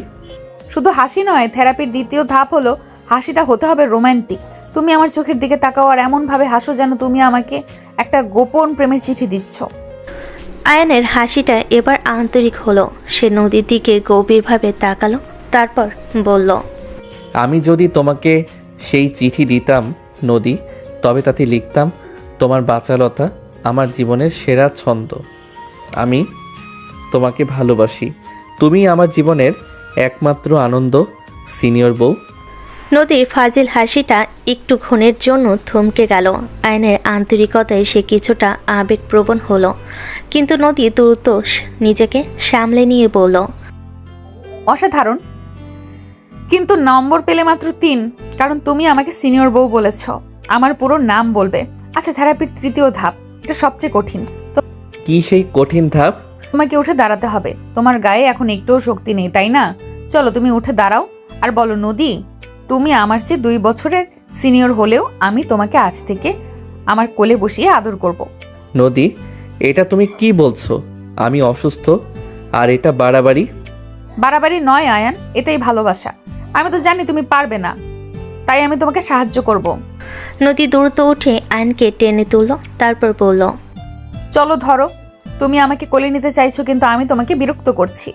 নদী এবং আয়ন দুজনই তখন বিছানার মাঝখানে দাঁড়িয়ে। নদী আয়নকে আলতো করে ধাক্কা মারল, তারপর বলল, নিও, চেষ্টা করো। এটাই আমার চ্যালেঞ্জ। জুনিয়র স্বামীর ক্ষমতা দেখতে চাই। বেশ, তুমি যখন চ্যালেঞ্জ দিলে তখন আমি দেখিয়ে দিচ্ছি।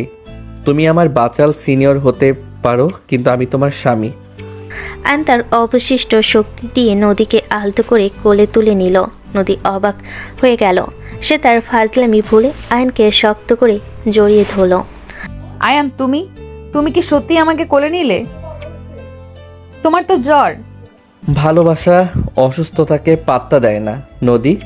তুমি আমাকে কোলে নেওয়ার চ্যালেঞ্জ দিয়েছ, আর আমি প্রমাণ করলাম তোমার চেয়ে বয়সে ছোট হলেও আমি তোমার সব দায়িত্ব নিতে পারি। তুমি আমার সবচেয়ে প্রিয় সিনিয়র বউ। আয়ন আস্তে করে নদীকে বিছানায় নামিয়ে দিল। নদীর দুষ্টামি মাখা হাসি তখন সম্পূর্ণভাবে মুছে গেছে। তার চোখে শুধু আয়নের প্রতি শ্রদ্ধা আর প্রেমে পূর্ণ। সে বলল, আজ থেকে তোমার কোনো ফাজলামি থেরাপি লাগবে না আয়ান। তোমাকে আমি পুরোপুরি সুস্থ করে দিয়েছি। আমার বাচ্চালতা হয়তো কমবে না, কিন্তু আমার সব জেদ আজ থেকে তোমার কাছে আত্মসমর্পণ করলো। আমাকে আবার তোমার জুনিয়র স্বামীর কাব্যগ্রন্থের অংশ বানাও। আয়ন হেসে নদীর পাশে শুয়ে পড়ল। এই ভালোবাসার থেরাপি তাদের সম্পর্ককে এক নতুন উচ্চতায় নিয়ে গেল, যেখানে কমেডি এবং রোমাঞ্চ ছিল একে অপরের পরিপূরক। আয়নের অফিসের বাইরে একটি কফি শপ। আয়ন ও নদী সেখানে দুপুরে লাঞ্চ ব্রেকে দেখা করতে এসেছে। আয়নের অসুস্থতা কেটে যাওয়ার পর সে আবার কাজে ফিরেছে। তবে নদী এখন আর আগের মতো অফিসে গিয়ে ফাজলামি করে না, বরং লাঞ্চ ব্রেকে আয়নের সঙ্গে দেখা করে। নদীর মধ্যে কিছুটা পরিবর্তন এসেছে, কিন্তু তার বাচালতা পুরোপুরি যায়নি। তারা কফি খাচ্ছে, তখন হঠাৎ আয়নের কলিগ তানিশা সেখানে এলো। তানিশা টেবিলের পাশে দাঁড়িয়ে মিষ্টি করে হেসে আয়ানকে বলল, আরে আয়ান, তুমি এখানে? আর নদী ম্যাডাম, আপনারা একসাথে লাঞ্চ করছেন? ভালো। ভালো তো অবশ্যই জুনিয়র কলিগ। আপনার কি কিছু বলার আছে? আমরা তো একটু রোম্যান্স করছিলাম। তানিশা নদীর ফাজলামি উপেক্ষা করে আয়ানকে উদ্দেশ্য করে বলল, আয়ানের একটা জরুরি ফাইল আমার কাছে রয়ে গেছে, কিন্তু নদী ম্যাডাম, আপনার সাথে আমার একটা কথা ছিল, ব্যক্তিগত। তানিশা, যা বলার এখানেই বলো। তানিশা নদীর দিকে সরাসরি তাকিয়ে সহানুভূতি দেখানোর ভান করে বলল, নদী ম্যাডাম, আমি আয়ানকে চিনি। ও খুব শান্ত, বাস্তববাদী মানুষ। আপনার মতন বাচাল স্বভাবের মানুষকে ও হয়তো মানিয়ে নিচ্ছে, কিন্তু আমি শুনেছি কলেজে আপনার পুরনো সম্পর্কটা কেন ভেঙেছিল। তানিশার কথাই নদীর মুখে মুহূর্তে ফ্যাকাশে হয়ে গেল, তার ঠোঁটে হাসি মিলিয়ে গেল। সে কাপটা শক্ত করে ধরে বসল, তারপর শান্ত কিন্তু মারাত্মক চাপা স্বরে তানিশাকে বলল, আপনি কি বলতে চান পরিষ্কার করে বলুন তানিশা। আমি বলতে চাইছি, আপনার সেই পুরনো প্রেমিক নাকি আপনাকে ছেড়ে গিয়েছিল, কারণ আপনি নাকি তাকে বিশ্বাসঘাতকতা করেছিলেন। আপনি নাকি তাকে মিথ্যে বলেছিলেন, আর আপনার এই ফাজলামি মার্কার স্বভাব দিয়ে তাকে ধরে রাখার চেষ্টা করেছিলেন। আয়ানের মতন ভালো মানুষকে যদি আপনি মিথ্যে দিয়ে ধরে রাখতে চান, তবে... নদীর চোখ জ্বলে উঠল। সে চেয়ার ছেড়ে উঠে দাঁড়ালো। উত্তেজিত স্বরে সে বলল, মিথ্যে? আপনি কি জানেন আমার অতীত নিয়ে? আমি বিশ্বাসঘাতকতা করিনি। সে আমাকে ছেড়ে গিয়েছিল কারণ সে আমাকে ভয় পেয়েছিল। সে ভয় পেয়েছিল আমার প্রতিবাদী স্বভাবকে। আর আপনি আমার স্বামীকে মিথ্যা কথা। নদী যখন তানিশার দিকে তেড়ে যাচ্ছিল, আয়ন দ্রুত উঠে নদীর হাত ধরল এবং তাকে বসিয়ে দিল। আয়ন দৃঢ় কণ্ঠে তানিশার দিকে তাকিয়ে বলল, তানিশা, যথেষ্ট হয়েছে। তুমি আমার স্ত্রীকে এভাবে অপমান করতে পারো না। তোমার ফাইল দাও এবং এখান থেকে যাও। আমি শুধু ওকে আয়নার সামনে ধরেছিলাম। আয়ান, ওর মিথ্যে স্বভাবের জন্যই তো ওর বিয়ে হচ্ছিল না। ওর বাবাও তো... নদী কি ছিল বা কি করেছে তা আমার জানার দরকার নেই। নদী আমাকে সব জানিয়েছে। আর শোনো তানিশা, এই মুহূর্তে তুমি আমার অফিস থেকে সাসপেন্ড হবে। আমার স্ত্রীর কষ্ট নিয়ে ব্যবসা করার সাহস তোমার হলো কি করে? তানিশা অবাক হয়ে আয়নের দিকে তাকালো। আয়নের মতো শান্ত মানুষ এমন দৃঢ় প্রতিজ্ঞ হতে পারে তা সে কল্পনাও করেনি। আয়ন নদীর হাত ধরে বলল, নদীকে টিচ করা হয়তো মজার হতে পারে, কিন্তু ওর কষ্টের কারণ নিয়ে কেউ হাসি ঠাট্টা করলে আমি সহ্য করব না। তোমার ফাইল দরকার নেই, তুমি যাও। তানিশা রাগে গজগজ করতে করতে কফি শপ ছেড়ে চলে গেল। নদী তখনও কাঁপছিল।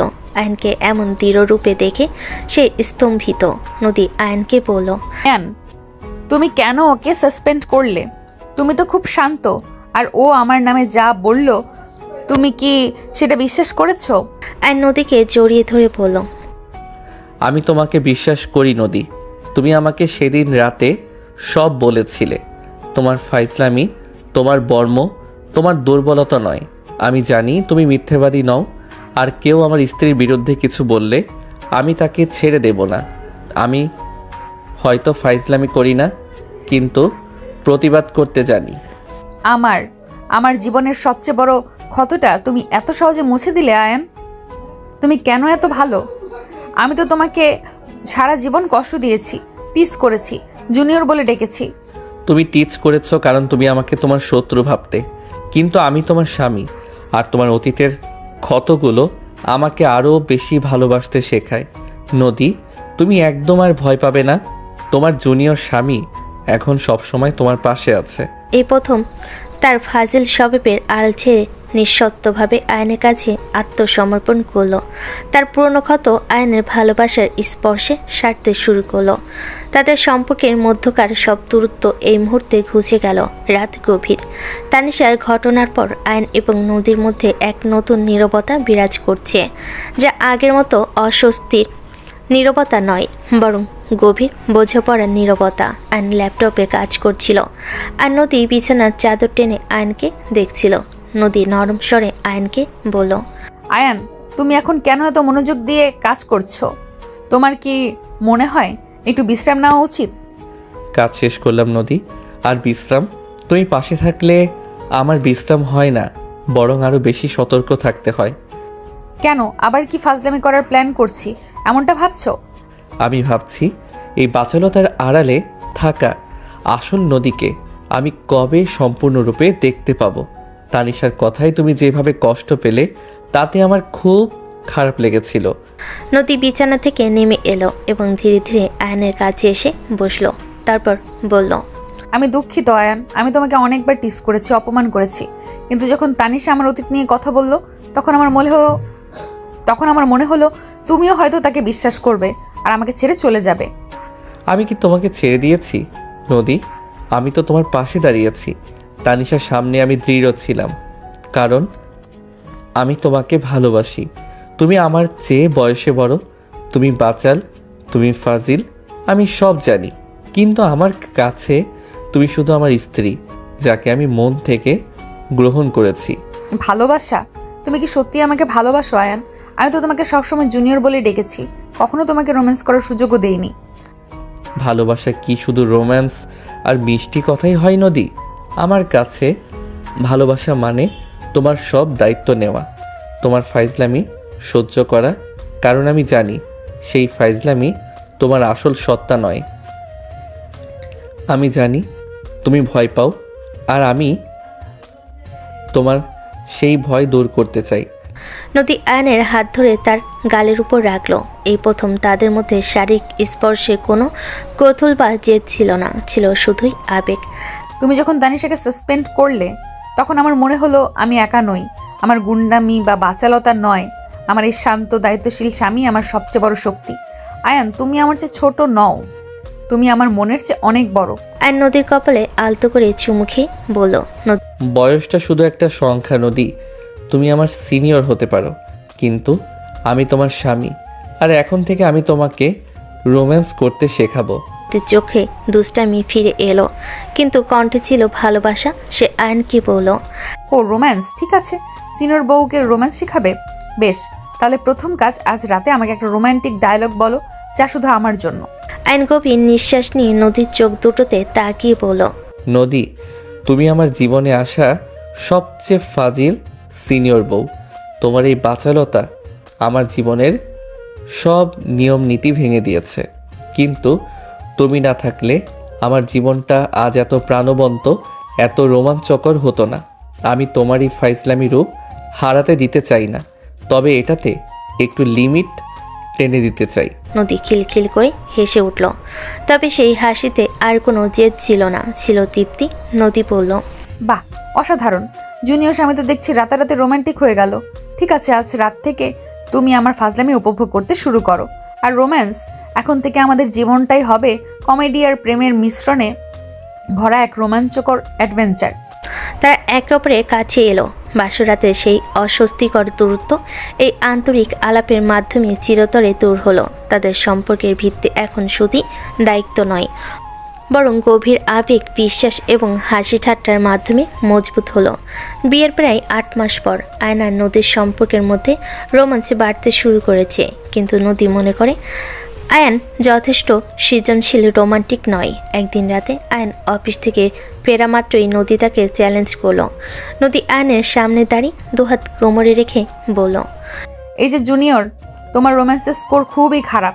তুমি শুধু আমাকে জড়িয়ে ধরো আর মিষ্টি কথা বলো, মাঝে মধ্যে অতিরিক্ত কাছে এসে মিলেমিশে একাকার হয়ে যাও। এটা তো কমন। আমার মতো সিনিয়র বউয়ের জন্য আরো সৃজনশীল রোম্যান্স চাই। সৃজনশীল রোম্যান্স?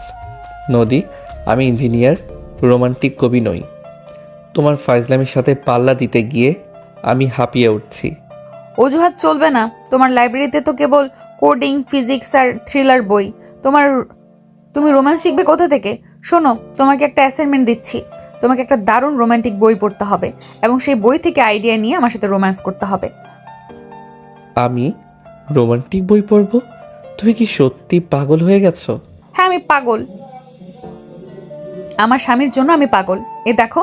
নদী তার পার্স থেকে একটি অত্যন্ত জনপ্রিয় এবং চটকদার রোমান্টিক উপন্যাসের প্রসূতওয়ালা একটা বই বের করলো।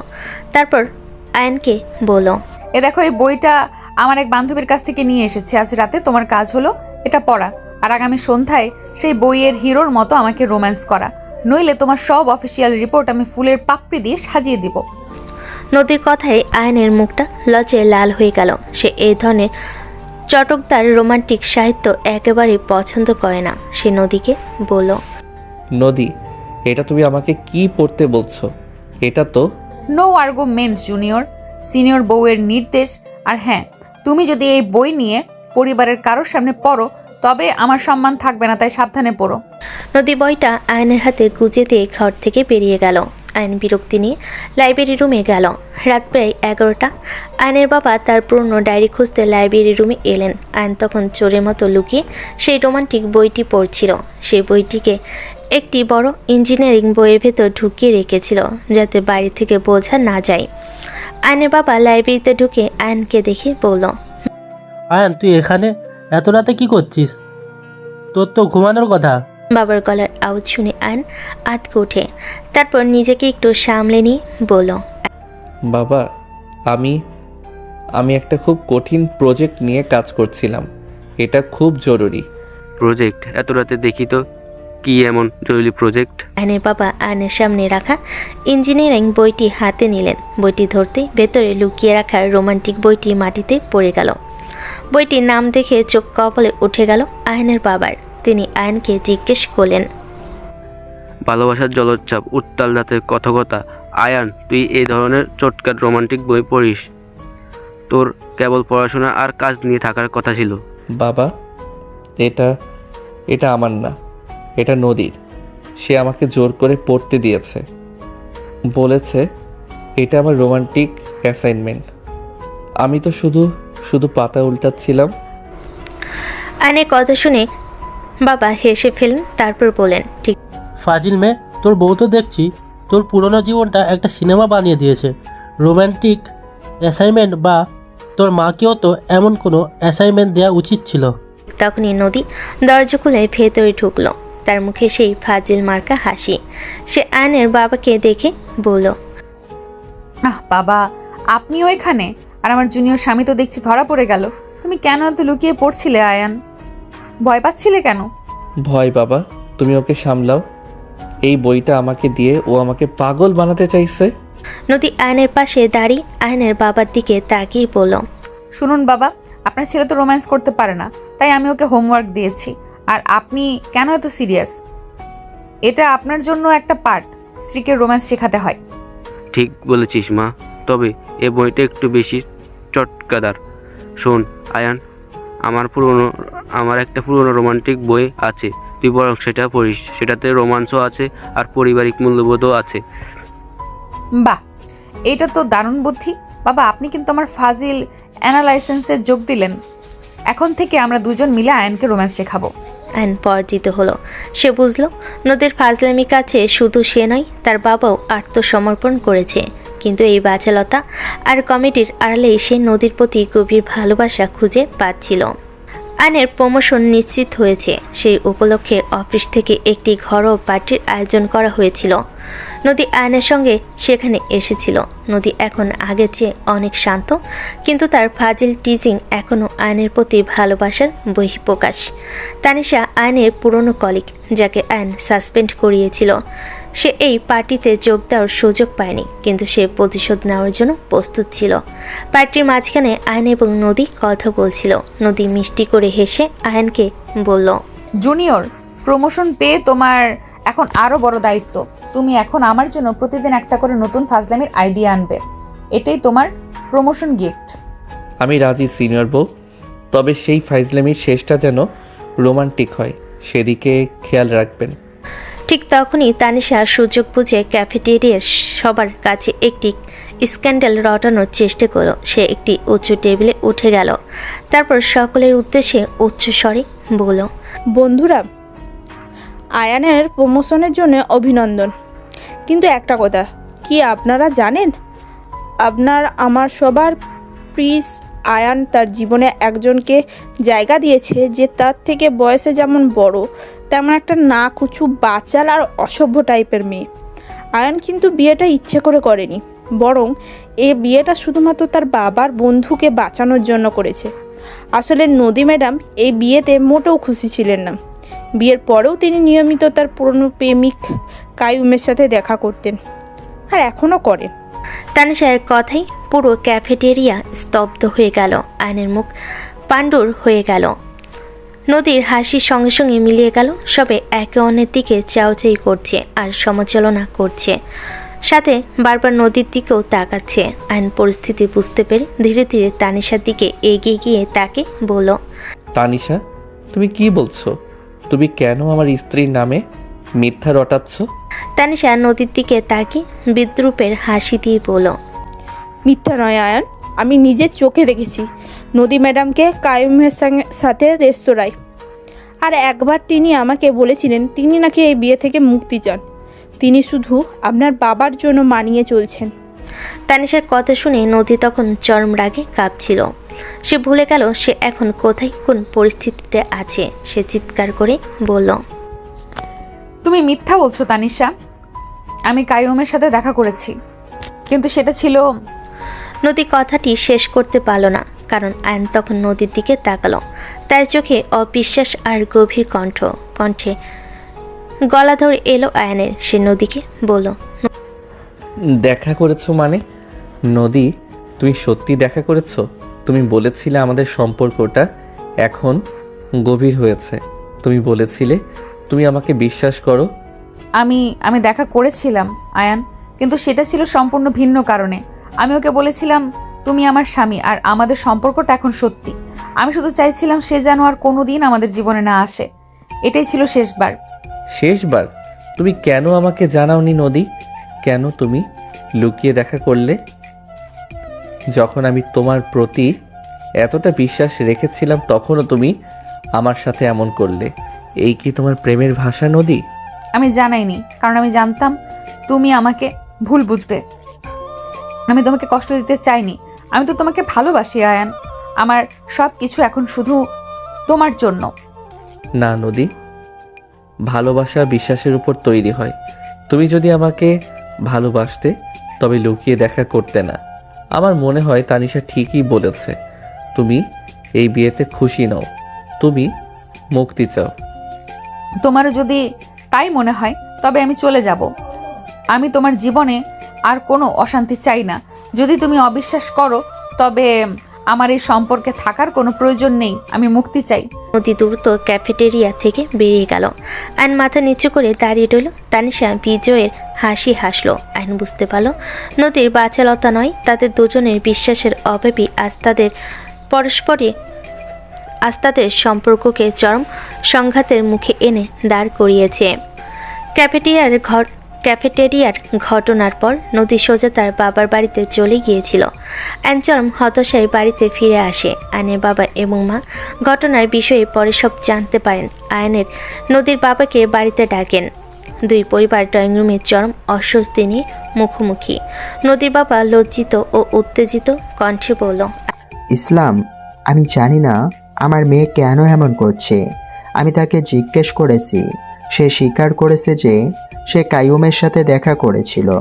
ওর বাচ্চালতা, ওর ফাজলামি, সব কিছুর একটা সীমা আছে। আমার বন্ধুর শেষ ইচ্ছার সম্মানও সে রাখলো না। চৌধুরী, উত্তেজিত হইও না। নদীর স্বভাব তুমি তো জানো। এখন আয়ানকে কথা বলতে দাও। আয়ান, তুই বল, তুই কি সত্যি মনে করিস নদী তোকে ঠকিয়েছে? আমি জানি না বাবা। আমি যখন ওকে বিশ্বাস করতে শুরু করলাম, যখন ওর বাচালতার আড়ালে থাকা কষ্টটা বুঝতে পারলাম, ঠিক তখনই সে এই কাজটা করলো। সে কেন লুকিয়ে দেখা করলো? সে তো আমাকে বলতেই পারতো। আমার উপর ওর কি এতটুকু বিশ্বাস ছিল না? আয়নের মা আয়নকে সান্ত্বনা দিয়ে বলল, আয়ন বাবা, তুই শান্ত হ। নদী কেন লুকিয়ে দেখা করছিল সেটা তোকে জানতে হবে। তুই তো জানিস ও সহজে কাউকে বিশ্বাস করে না। হয়তো ভয় পেয়েছিল যে তুইও ওর পুরনো প্রেমিকের মতো ওকে ভুল বুঝবি। ভুল বোঝার সুযোগ তো সে নিজেই তৈরি করলো মা। সে আমাকে বলেছিল সে মুক্তি চায়। তার মানে কি আমার সাথে থাকাটা তার কাছে একটা বোঝা? থামো আয়ান, নদী যা বলেছে সেটা রাগের মাথায় বলেছে। আর তোর বাবা হিসেবে আমি তোর উপর খুব হতাশ। আমার উপর? আমি তো কিছুই করিনি বাবা। তুই কিছুই করিসনি, এটাই তোর সমস্যা। তুই কেন ধরে নিলি ও তোকে ঠকিয়েছে। তোর আর নদীর বিয়েটা একটা দায়িত্ব ছিল ঠিকই, কিন্তু বিগত 9 মাসে তোরা দুইজন সেই দায়িত্বকে প্রেমে পরিবর্তন করেছিস। সে প্রেমটা কি এত ঠকুনো যে কোথাকার কোন মেয়ে এসে কি রটালো বা রাগের মাথায় বলল এ কথার জন্য সম্পর্ক ভেঙে যাবে? নদী যখন প্রথম এই বাড়িতে এসেছিল তখন সে পাজিল ছিল, বাচাল ছিল, জেদি ছিল।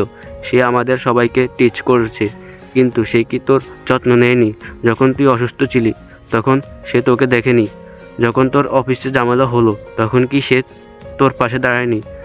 আয়নের বাবা নদীর বাবার দিকে তাকিয়ে বলল, চৌধুরী, তোমার মেয়ে পাগলামি করে, কিন্তু হৃদয় দিয়ে নয়। সে কাইয়ুমের সাথে দেখা করেছিল হয়তো শুধু অতীতের সঙ্গে একটা স্পষ্ট সীমারেখা টানার জন্য, কিন্তু সে যখন বাড়ি থেকে বেরিয়ে গেল তখন তো সে স্পষ্ট বলল আমি মুক্তি চাই। এটা ছিল ওর ভালোবাসা প্রকাশের অদ্ভুত এক পদ্ধতি। ভালোবাসা? এভাবে কেউ ভালোবাসা প্রকাশ করে? হ্যাঁ, ওরকম পাজিব স্বভাবের একটা মেয়ে যখন জেদ করে বলে মুক্তি চায়, তখন তার মানে সে চায় তার স্বামী তাকে আটকে রাখুক। সে চায় তার স্বামী প্রমাণ করুক নদীর পাগলামি নয়, তার উপস্থিতি আয়ানের জন্য জীবনের জরুরি। আয়ন গভীরভাবে বাবার কথাগুলো ভাবল। নদীর প্রতিটি বাচালতা, প্রতিটি টিচিং আসলে এক ধরনের আহ্বান ছিল।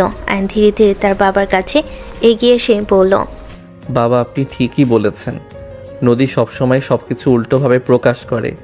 সে চেয়েছিল আমি যেন ওকে অবিশ্বাস না করি, যেন আমি ওকে ফিরিয়ে নিয়ে আসি।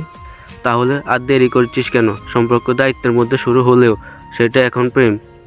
এ প্রেমকে বাচাল মেয়ের রাগের কাছে হাঁটতে দিস না। যা, তোর স্ত্রীকে ফিরিয়ে নিয়ে আয়। কিন্তু এবার কোনো টিচিং নয়, এবার হবে রোমান্টিক আত্মসমর্পণ। আয়নের মুখে হাসি ফুটল। সে দ্রুত তার বাবার দিকে কৃতজ্ঞতা নিয়ে তাকালো এবং নদীর বাড়ির দিকে রওনা হলো। বরং পারিবারিক প্রজ্ঞা তাদের সম্পর্ককে ভাঙ্গন থেকে রক্ষা করলো। নদী তার বাবার বাড়িতে নিচের শোবার ঘরে শুয়ে আছে। নদীর আগে কষ্টে এবং অভিমানে তার বাবার বাড়িতে ফিরে এসেছে। সে বিছানায় মুখ গুজে শুয়ে আছে। সে জানে সে যা করেছে তা ভুল, কিন্তু আয়নের অবিশ্বাস তাকে ভীষণ আঘাত করেছে। ঠিক তখনই দরজায় নক হলো। দরজা খুলে নদীর মা রুমের ভেতর প্রবেশ করলো। নদী, দেখ কে এসেছে। আয়ন নদীর ঘরে প্রবেশ করলো। নদীর চোখ দুটো আয়নকে দেখে আরও লাল হয়ে উঠল। সে কাপা স্বরে আয়নকে উদ্দেশ্য করে বলল, তুমি এখানে কেন এসেছো আয়ান? আমি তো তোমাকে বলেই দিয়েছি যে আমি মুক্তি চাই। তোমার শান্ত জীবনে আমার ফাজলামি সহ্য করতে পারবে না। আয়নকে নদীর রুমে দেখে নদীর মা রুম থেকে বেরিয়ে গেল। আয়ন দরজা বন্ধ করে নদীর দিকে এগিয়ে এলো।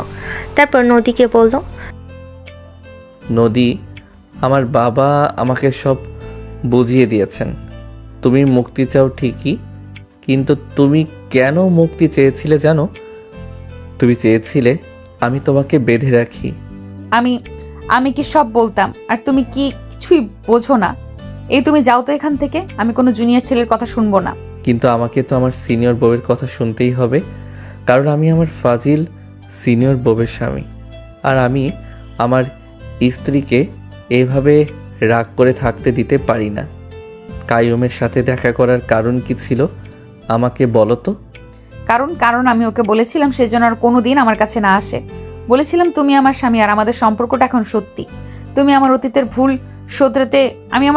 ভুল শোধরাতে গিয়েছিলাম, কিন্তু তুমি আমাকে ভুল বুঝলে। তুমি আমাকে না বলে কেন গেলে নদী? কেন আমাকে বিশ্বাস করলে না? আমি ভয় পেয়েছিলাম আয়ান, আমার পুরনো ক্ষত আবার জাগিয়ে তুলেছিলে। আমি ভেবেছিলাম তুমি হয়তো আমার বাচালতা সহ্য করতে পারবে না আর চলে যাবে। আমি যদি তোমাকে সব বলতাম তুমি আমাকে যেতে দিতে না, আর আমি তোমার জীবনে জোর করে থাকতে চাই না। আর নদীর চোখের জল মুছিয়ে দিয়ে গভীর আবেগ নিয়ে বলল, জোর করে নয় নদী, আমি তোমাকে আমার জীবন সঙ্গী হিসেবে চাই।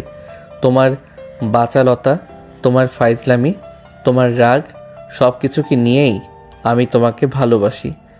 তুমি আমার জীবনে না থাকলে আমি সেই পুরনো গোছানো কিন্তু বোরিং আয়ান হয়ে থাকব। আমার জীবনকে রঙিন বানানোর একমাত্র অধিকার আপনার। নদী অবাক হয়ে আয়নের দিকে তাকালো। তার চোখে এখন শুধু ভালোবাসা। নদীর ঠোঁটে হাসি ফুটে উঠল। সে বলল, হো, তার মানে আমার জুনিয়র স্বামী স্বীকার করছে যে সে আমাকে ছাড়া বাঁচবে না। খুব ভালো, কিন্তু আমি এত সহজে ক্ষমা করব না। আমার একটা শর্ত আছে। কি শর্ত বলো? তোমাকে এখন এই মুহূর্তে সবার সামনে স্বীকার করতে হবে যে তুমি আমার চেয়ে বয়সে ছোট হলেও আমাকে বিয়ে করেছো, কারণ আমি তোমার জীবনে সবচেয়ে বড়, আকর্ষণীয় এবং বাচাল সিনিয়র। আয়ন অবাক হয়ে নদীর কথায় সে কমেডি আর রোমাঞ্চের স্বরে বলল। কি সবার সামনে? আচ্ছা ঠিক আছে। আয়ন দরজার দিকে তাকিয়ে যেখানে নদীর বাবা মা কান পেতে আছেন সে অবধি যেন পৌঁছায় এতটাই জোরে সে বলল। এই যে শুনুন আপনারা সবাই, আমার স্ত্রী নদী আমার চেয়ে মাত্র 2 বছরের সিনিয়র।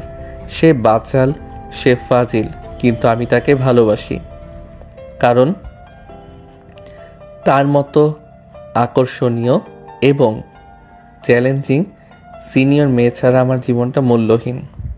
নদীর বাবা মা হাসি চেপে ঘরে ঢুকলেন। নদীর মা বলল। আহা, আর নাটক নয়, তোমরা এখন শান্ত হও।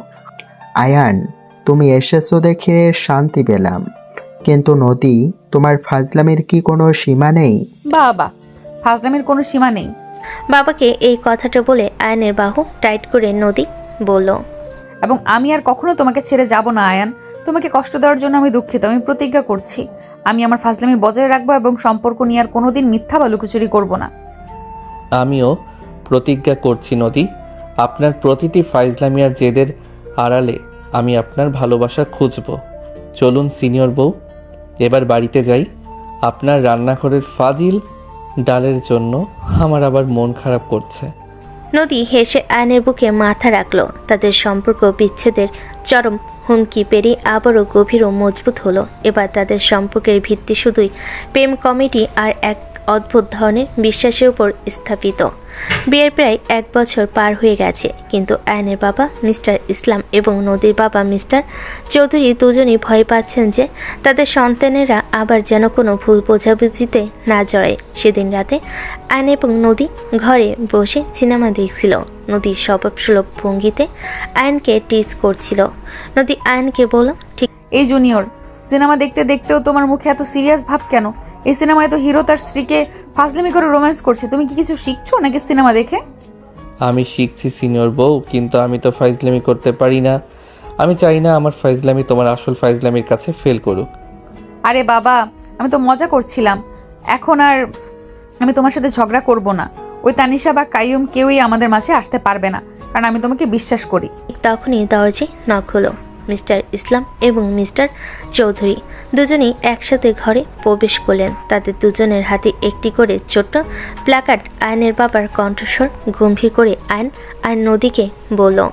আয়ান, নদী, তোমরা এখান থেকে প্রতি রাতে একটা রিপোর্ট দেবে।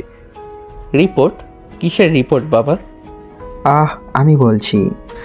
নদীর বাবা তার প্ল্যাকার্ডটি দেখালেন। তাতে লেখা, আমি আজ কতবার ফাজলামি করেছি। তিনি নদীকে বলল। নদী, তুমি এই রিপোর্টের হিসাব দেবে। তুমি যদি অতিরিক্ত ফাজলামি করো তবে তোমাকে শাস্তি দেওয়া হবে। নদী এবং আয়ন দুজনই স্তম্ভিত। সে অবাক হয়ে নিজের বাবাকে বলল। শাস্তি? বাবাগণ, আপনারা কি বলতে বা বোঝাতে চাইছেন আমরা বুঝতে পারছি না। এবার আয়নের বাবা তার প্ল্যাকার্ডটি দেখালেন। তাতে লেখা, আমি আজ কতবার মিথ্যা সন্দেহ করেছি। প্ল্যাকার্ডটা আয়নের বাবা আয়নকে দেখিয়ে বলল। আর আয়ান, তুমি হিসাব দেবে। যদি নদীকে একবারের জন্য অবিশ্বাস বা সন্দেহ করো তবে তোমার শাস্তি হবে। বাবা, এটা কি ধরনের পাগলামি? আমরা দুজন এখন ভালো আছি, আমাদের মধ্যে কোনো ঝামেলা নেই। না, ঝামেলা আছে। এই যে তোমাদের 2 বাবারা, আমরা দুজনই জানি তোমাদের সম্পর্কটা নর্মাল নয়। তাই আমরা ঠিক করেছি তোমাদের সম্পর্কের মেন্টর হব। নদী, তোমার ফাজলামি বন্ধ করার জন্য তোমাকে প্রতিদিন রাতে 1 গ্লাস জল খেতে হবে। আর ফাজলামির মাত্রা যদি বেশি হয় তবে আয়ানকে প্রকাশ্যে চুমু দিতে হবে। এইটাই হবে শাস্তি। ও, ফাজলামি করলে চুমু? আর এটা তো দারুণ শাস্তি বাবা। আমি রাজি। এখন থেকে আমি দিনে অন্তত 20 বার ফাজলামি করব। বাবাদের সামনে নদীর এমন কথা শুনে আয়ন লজ্জে লাল হয়ে গেল। তারপর বলল। বাবা, আপনি ওকে কেন এমন শাস্তি দিচ্ছেন? সে তো আরো বেশি ফাইজলামি করবে। চুপ কর আয়ান। আর তোর শাস্তি হলো, তুই যদি নদীকে সন্দেহ করিস তবে তোকে 5 ঘন্টা ল্যাপটপে শুধু রোমান্টিক সিনেমা দেখতে হবে। এটা তোর রোমান্সের অভাব পূরণের জন্য। রোমান্টিক সিনেমা 5 ঘন্টা? বাবা, আপনি আমাকে পাগল বানিয়ে ছাড়বেন। দুই বাবা তখন উচ্চস্বরে হেসে উঠলেন। আয়নের বাবা বলল, আমরা এখন থেকে রোজ রাতে আসবো আর তোদের রিপোর্ট নেব। তোমাদের প্রেম আর ফাজলামো ছাড়া আর ঘুম আসে না। দুই বাবা চলে যাওয়ার পর আয়ন এবং নদী একে অপরের দিকে তাকালো। নদী হাসি চেপে বলল, দেখলে জুনিয়র, তোমার শান্ত বাবা আর আমার দুষ্টু বাবা দুজন মিলে কি দারুণ কমেডি বানালেন। এটা তো এখন আমাদের পারিবারিক রুটিন। আয়ন নদীকে জড়িয়ে ধরে বলল, আমাদের জীবনটা এখন পুরোপুরি একটা পারিবারিক কমেডি রিয়েলিটি শো। কিন্তু আমি খুশি নদী, কারণ এই পাগলামি প্রমাণ করে আমাদের দুজনের প্রতি সবার গভীর ভালোবাসা আছে। আর হ্যাঁ, আমি কিন্তু প্রতিদিন 20 বারের চেয়ে বেশি ফাইজলামি দেখতে প্রস্তুত। নদীর চোখে তখন রোমান্টিকতায় ভরা। ওই ফাজিল হস্তক্ষেপ তাদের সম্পর্কে সামান্য দূরত্ব পুরোপুরি ঘুচিয়ে দিল। নদীর ফাজিল হস্তক্ষেপের পর পারিবারিক শান্তি বিরাজ করছে। তবে দেবর রাফি চরম হতাশায় ছাদে বসে আছে। তার ক্রাশ শ্রীমাতাকে ছেড়ে চলে গেছে। নদী আয়নের সাথে গল্প করতে করতে ছাদে এসেছিল এবং রাফিকে এমন বিধ্বস্ত অবস্থায় দেখে থমকে গেল। নদী রাফির পাশে বসে উদ্বেগ নিয়ে বলল, হেই জুনিয়র দেবর, কি হয়েছে তোমার? এমন বিধ্বস্ত হয়ে আছো কেন? তোমার তো এখন কলেজে বন্ধুদের সাথে আড্ডা দেওয়ার কথা। ভাবি আপু আমার সব দোষ। ডেভিড, ভাবি আপু আমার সব শেষ। রিমা আমার সাথে ব্রেকআপ করেছে। সে বলেছে আমি নাকি বড্ড বেশি ফাসিল। আমার সাথে নাকি সিরিয়াস সম্পর্ক রাখা সম্ভব নয়। রাফির কথা শুনে নদী অবাক হয়ে বলল, কি ফাজিল, এ কেমন কথা? ফাজলামির তো রোম্যান্স বেস্ট পার্ট। রিমা তোমাকে ছেড়ে গেল। আয়ান, তোমার জুনিয়র ভাই তো দেখছি আমার মতোই, ওকে ফাজলামির জন্য ছেড়ে দেওয়া হয়েছে। নদী, ওর মন খারাপ, তুমি ওকে টিচ করো না। রাফি, তুই কেন রিমাকে এমন কিছু বললি যাতে ও কষ্ট পেল? আমি ওকে একটা রোমান্টিক ডিনার ডেটে নিয়ে গেছিলাম, কিন্তু পরিবেশটা একটু বোরিং লাগছিল। তাই আমি ওকে হাসানোর জন্য বললাম, তোমার চুলগুলো ঠিক যেন আমার ভাবির আপুর। ডেভিড, তোমার চুলগুলো ঠিক যেন আমার ভাবি আপুর ফাজিল কফি ডালের মতো। ব্যাস, সে রেগে গিয়ে বলল, আমার মাথায় কেবল ফাজলামি আর রান্নাঘরের উদ্ধাত আইডিয়া। রাফির কথা শুনে নদী এবং আয়ন দুজনেই হেসে উঠল। নদী অনেক কষ্টে হাসি সামলে আন্তরিকতার স্বরে বলল, আরে তুমি করছোটা কি? আমার ফাজলামি একটা ব্র্যান্ড রাফি। তুমি কেন অন্য কারোর সাথে প্রেমে সেটা ব্যবহার করলে? তুমি তো একটা চরম ভুল করলে।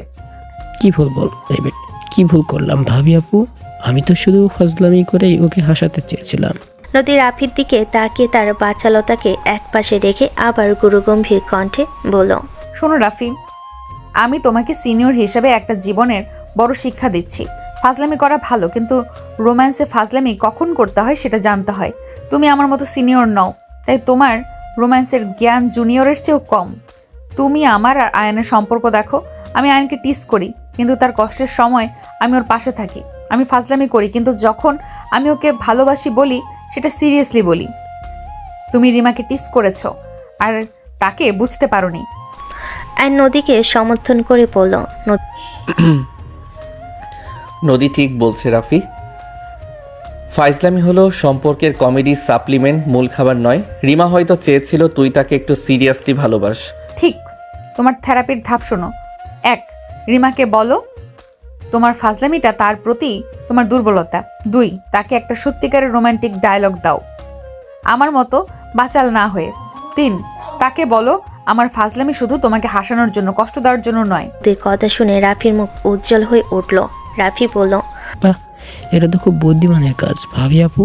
আপনি সত্যি গ্রেট। আমি এক্ষুনি যাচ্ছি। আপনি আমার সিনিয়র, আপনিই পারেন আমাকে সঠিক পথ দেখাতে। 1 মিনিট অপেক্ষা করো, এই নাও, এটা নিয়ে যাও।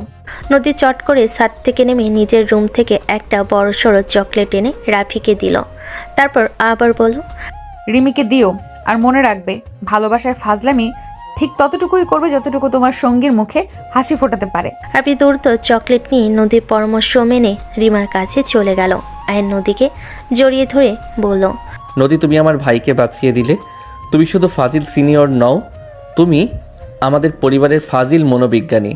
নদী আয়নের দিকে তাকিয়ে রোমান্টিক হাসি দিয়ে বলল, আমি তো আমার জুনিয়র স্বামীর জীবনে প্রতিটি অংশই নিয়ন্ত্রণ করি আয়ান। তুমি ভুলে যাচ্ছ চলো এবার আমার থেরাপির পালা। তোমাকে এখন আমাকে একটা রোমান্টিক ডায়লগ দিতে হবে, যা কোনো বই থেকে চুরি করা নয়। আয়নার কোনো কথা না বলে নদীকে গভীরভাবে চুমু খেলো। তাদের ফাজিল প্রেম শুধু তাদের জীবন নয়, পরিবারের অন্যদের জীবনকেও ইতিবাচকভাবে প্রভাবিত করছিল। আয়নদের বাড়িতে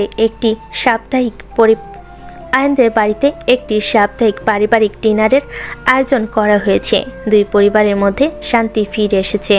মিস্টার ইসলাম আয়নের বাবা এবং মিস্টার চৌধুরী নদীর বাবা এখন নিয়মিত দেখা করেন। নদীর ফাজলামি এখন আর পারিবারিক কলহের কারণ নয়, বরং হাসির উৎস। সবাই ডিনার টেবিলে বসেছিল। নদী তার স্বভাবত বাচালতা নিয়ে পরিবেশটাকে জমিয়ে রেখেছে। নদী তার শ্বশুরের দিকে তাকিয়ে রসিকতা করে বলল, বাবা, আপনি জানেন আয়ান না আজকাল আমাকে লুকিয়ে লুকিয়ে রোমান্টিক কবিতা লিখে। আমি তো সেই কবিতাগুলো দিয়ে একটা জুনিয়র স্বামীর কাব্যগ্রন্থ বের করার কথা ভাবছি। আরে আয়ান, তুই কবিতা লিখছিস? বাহ, আমি তো জানতামই না। আয়ন বাবার কথায় লজ্জে লাল হয়ে গেল। সে বলল, বাবা, নদী মিথ্যা বলছে। আমি কোনো কবিতা লিখিনি, ও আমাকে টিচ করছে। মিথ্যে? এ দেখুন তো বাবা, এটা কি? নদী একটা ভাঁজ করা কাগজ বের করে শ্বশুরকে দেখিয়ে বলল, এই দেখুন, এখানে কি লেখা। ওগো আমার সিনিয়র বউ, তোমার ফাজলামি ছাড়া আমি বাঁচবো কিভাবে? এটা কি কবিতা নয়? আহা নদী, কেন ওকে এত জ্বালাচ্ছিস? ও তো সারাদিন কাজ করে ক্লান্ত। জ্বালাই না তো মা, আমি তো ওকে অ্যাক্টিভেট করছি। দেখুন তো ওর মুখে এখন কি সুন্দর হাসি। জুনিয়রদের অ্যাক্টিভেশনের জন্য সিনিয়রদের একটু ফাজলামো করা জরুরি। ইসলাম, আমি হার মানলাম। আমার মেয়ে ওর বাচ্চালতা দিয়ে তোমার পুরো পরিবারকে নিয়ন্ত্রণে নিয়ে নিয়েছে। নিয়ন্ত্রণ নয় চৌধুরী, এটা ভালোবাসা। নদী ফাজলামি এখন আর জেদ নয়, এটা আমাদের আনন্দ। আমি এখন বুঝি এই বাড়িতে যদি নদী না থাকতো তবে আমাদের জীবনটা কত বোরিং হতো। বাহ, ফাইনাল সিনিয়র অ্যাপ্রুভাল। ধন্যবাদ বাবা। আচ্ছা শাশুড়ি মা, আপনি জানেন আমি আজ আপনার জন্য একটা স্পেশাল ডিশ এনেছি। আয়নের মা আতঙ্কিত হয়ে বলল, কি এনেছিস মা? আবার সেই কফি চাট মশলা ডাল নয় তো? না না, আজ ফাজলামি খাবারের নয়। আজ আমি আয়নের জন্য একটা মজার উপহার এনেছি। দেখুন তো। নদী একটা বড় প্যাকেজ বের করলো। এটাতে একটা ঘড়ি আছে।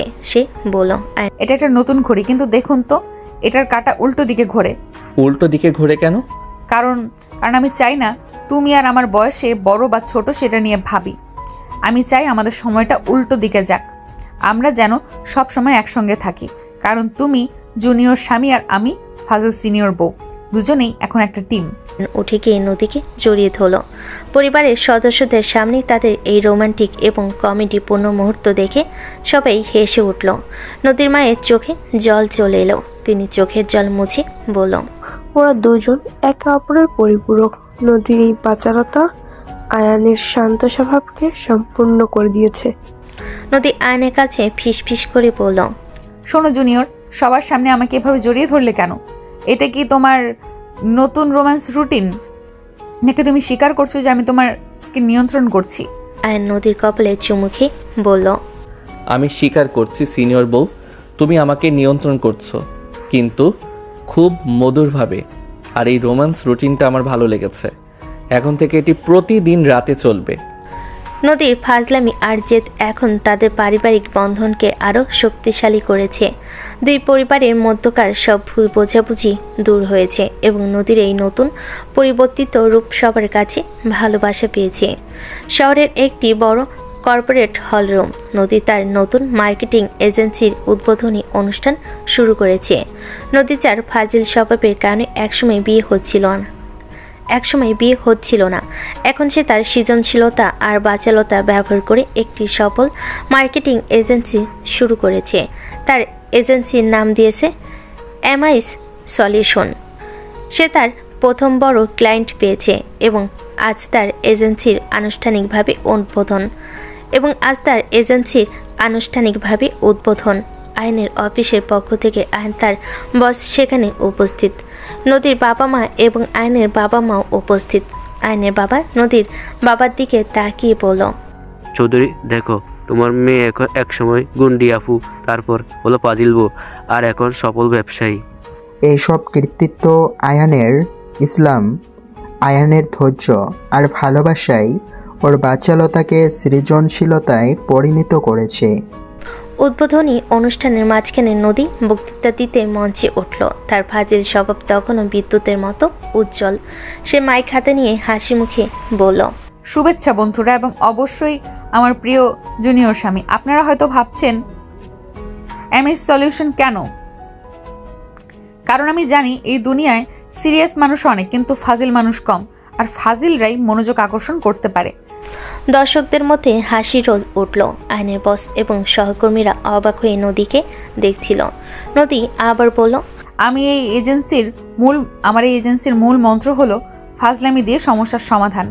আমি আমার জুনিয়র স্বামীকে সবসময় টিজ করতাম, কিন্তু সেই টিজিংই আমাকে শিখিয়েছে কিভাবে দ্রুত মানুষের দুর্বলতা খুঁজে বের করে তাকে নিজের দিকে আকর্ষণ করা যায়। মার্কেটিংয়ে এটাই দরকার, তাই না? নদী হঠাৎ মাইক নিয়ে আয়নের দিকে তাকালো, তারপর বলল, এই যে আমার জুনিয়র স্বামী, এখানে আসো তো। তোমাকে ছাড়া তো আমার বক্তৃতা অসম্পূর্ণ। আয়ন লজ্জে লাল হলো। নদীর প্রতি ভালোবাসার কারণে মঞ্চে উঠল। নদী আয়নের হাত ধরে বলল, এই মানুষটা আমার চেয়ে 2 বছরের ছোট, তবে এক সময় বলেছিল এই বিয়ে টিকবে না, কারণ আমি নাকি অতিরিক্ত ফাজিল। কিন্তু ইনি আমাকে প্রমাণ করেছেন আমার ফাজলামি নয়, আমার আত্মবিশ্বাসটাই আসল। আপনাদের সামনে আমি স্বীকার করছি, ইনি আমার জীবনের শ্রেষ্ঠ সাপোর্ট। আর আয়ান, তোমার কাছে আমার একটা নতুন চ্যালেঞ্জ। আমার এই এজেন্সির প্রধান আইটি পরামর্শদাতা হতে হবে তোমাকে। বলো, তুমি রাজি? আয়ন মাইক হাতে নিয়ে দৃঢ় কণ্ঠে নদীর দিকে গভীর ভালোবাসা নিয়ে তাকিয়ে বলল, আমি রাজি সিনিয়র বউ। আমি শুধু তোমার এজেন্সির আইটি পরামর্শদাতা নই, আমি তোমার জীবনের পরামর্শদাতা। তোমার প্রতিটি ফাইজলামি এবং বাচালতার পিছনে আমার সম্পূর্ণ সমর্থন থাকবে, কারণ তোমার এই পাগলামি আমাকে আমার বোরিং জীবন থেকে মুক্তি দিয়েছে। দর্শকদের করতালি এবং হাসিতে হলরুম ফেটে পড়ল।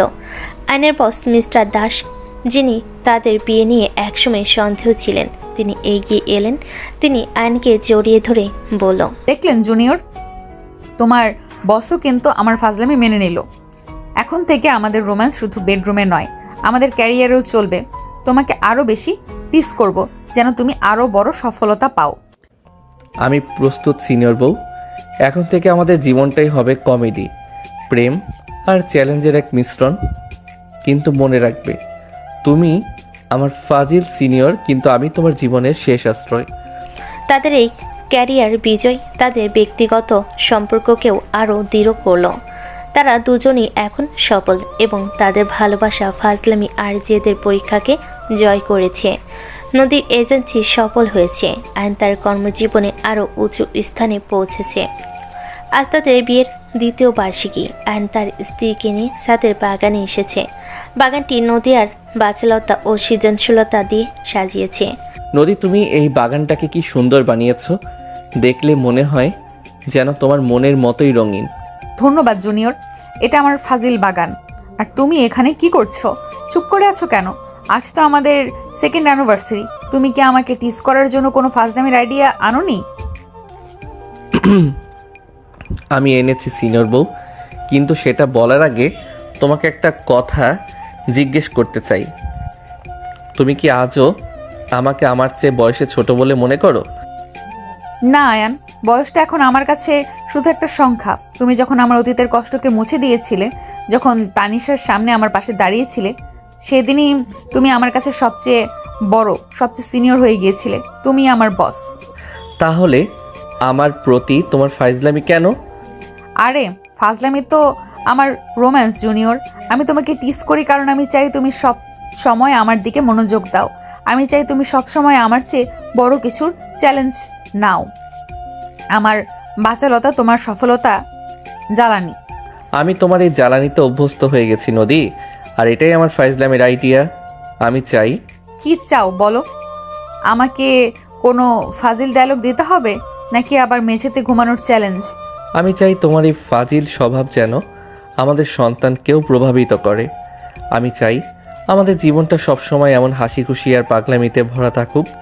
তুমি কি আমার এই জুনিয়র স্বামীর জীবনের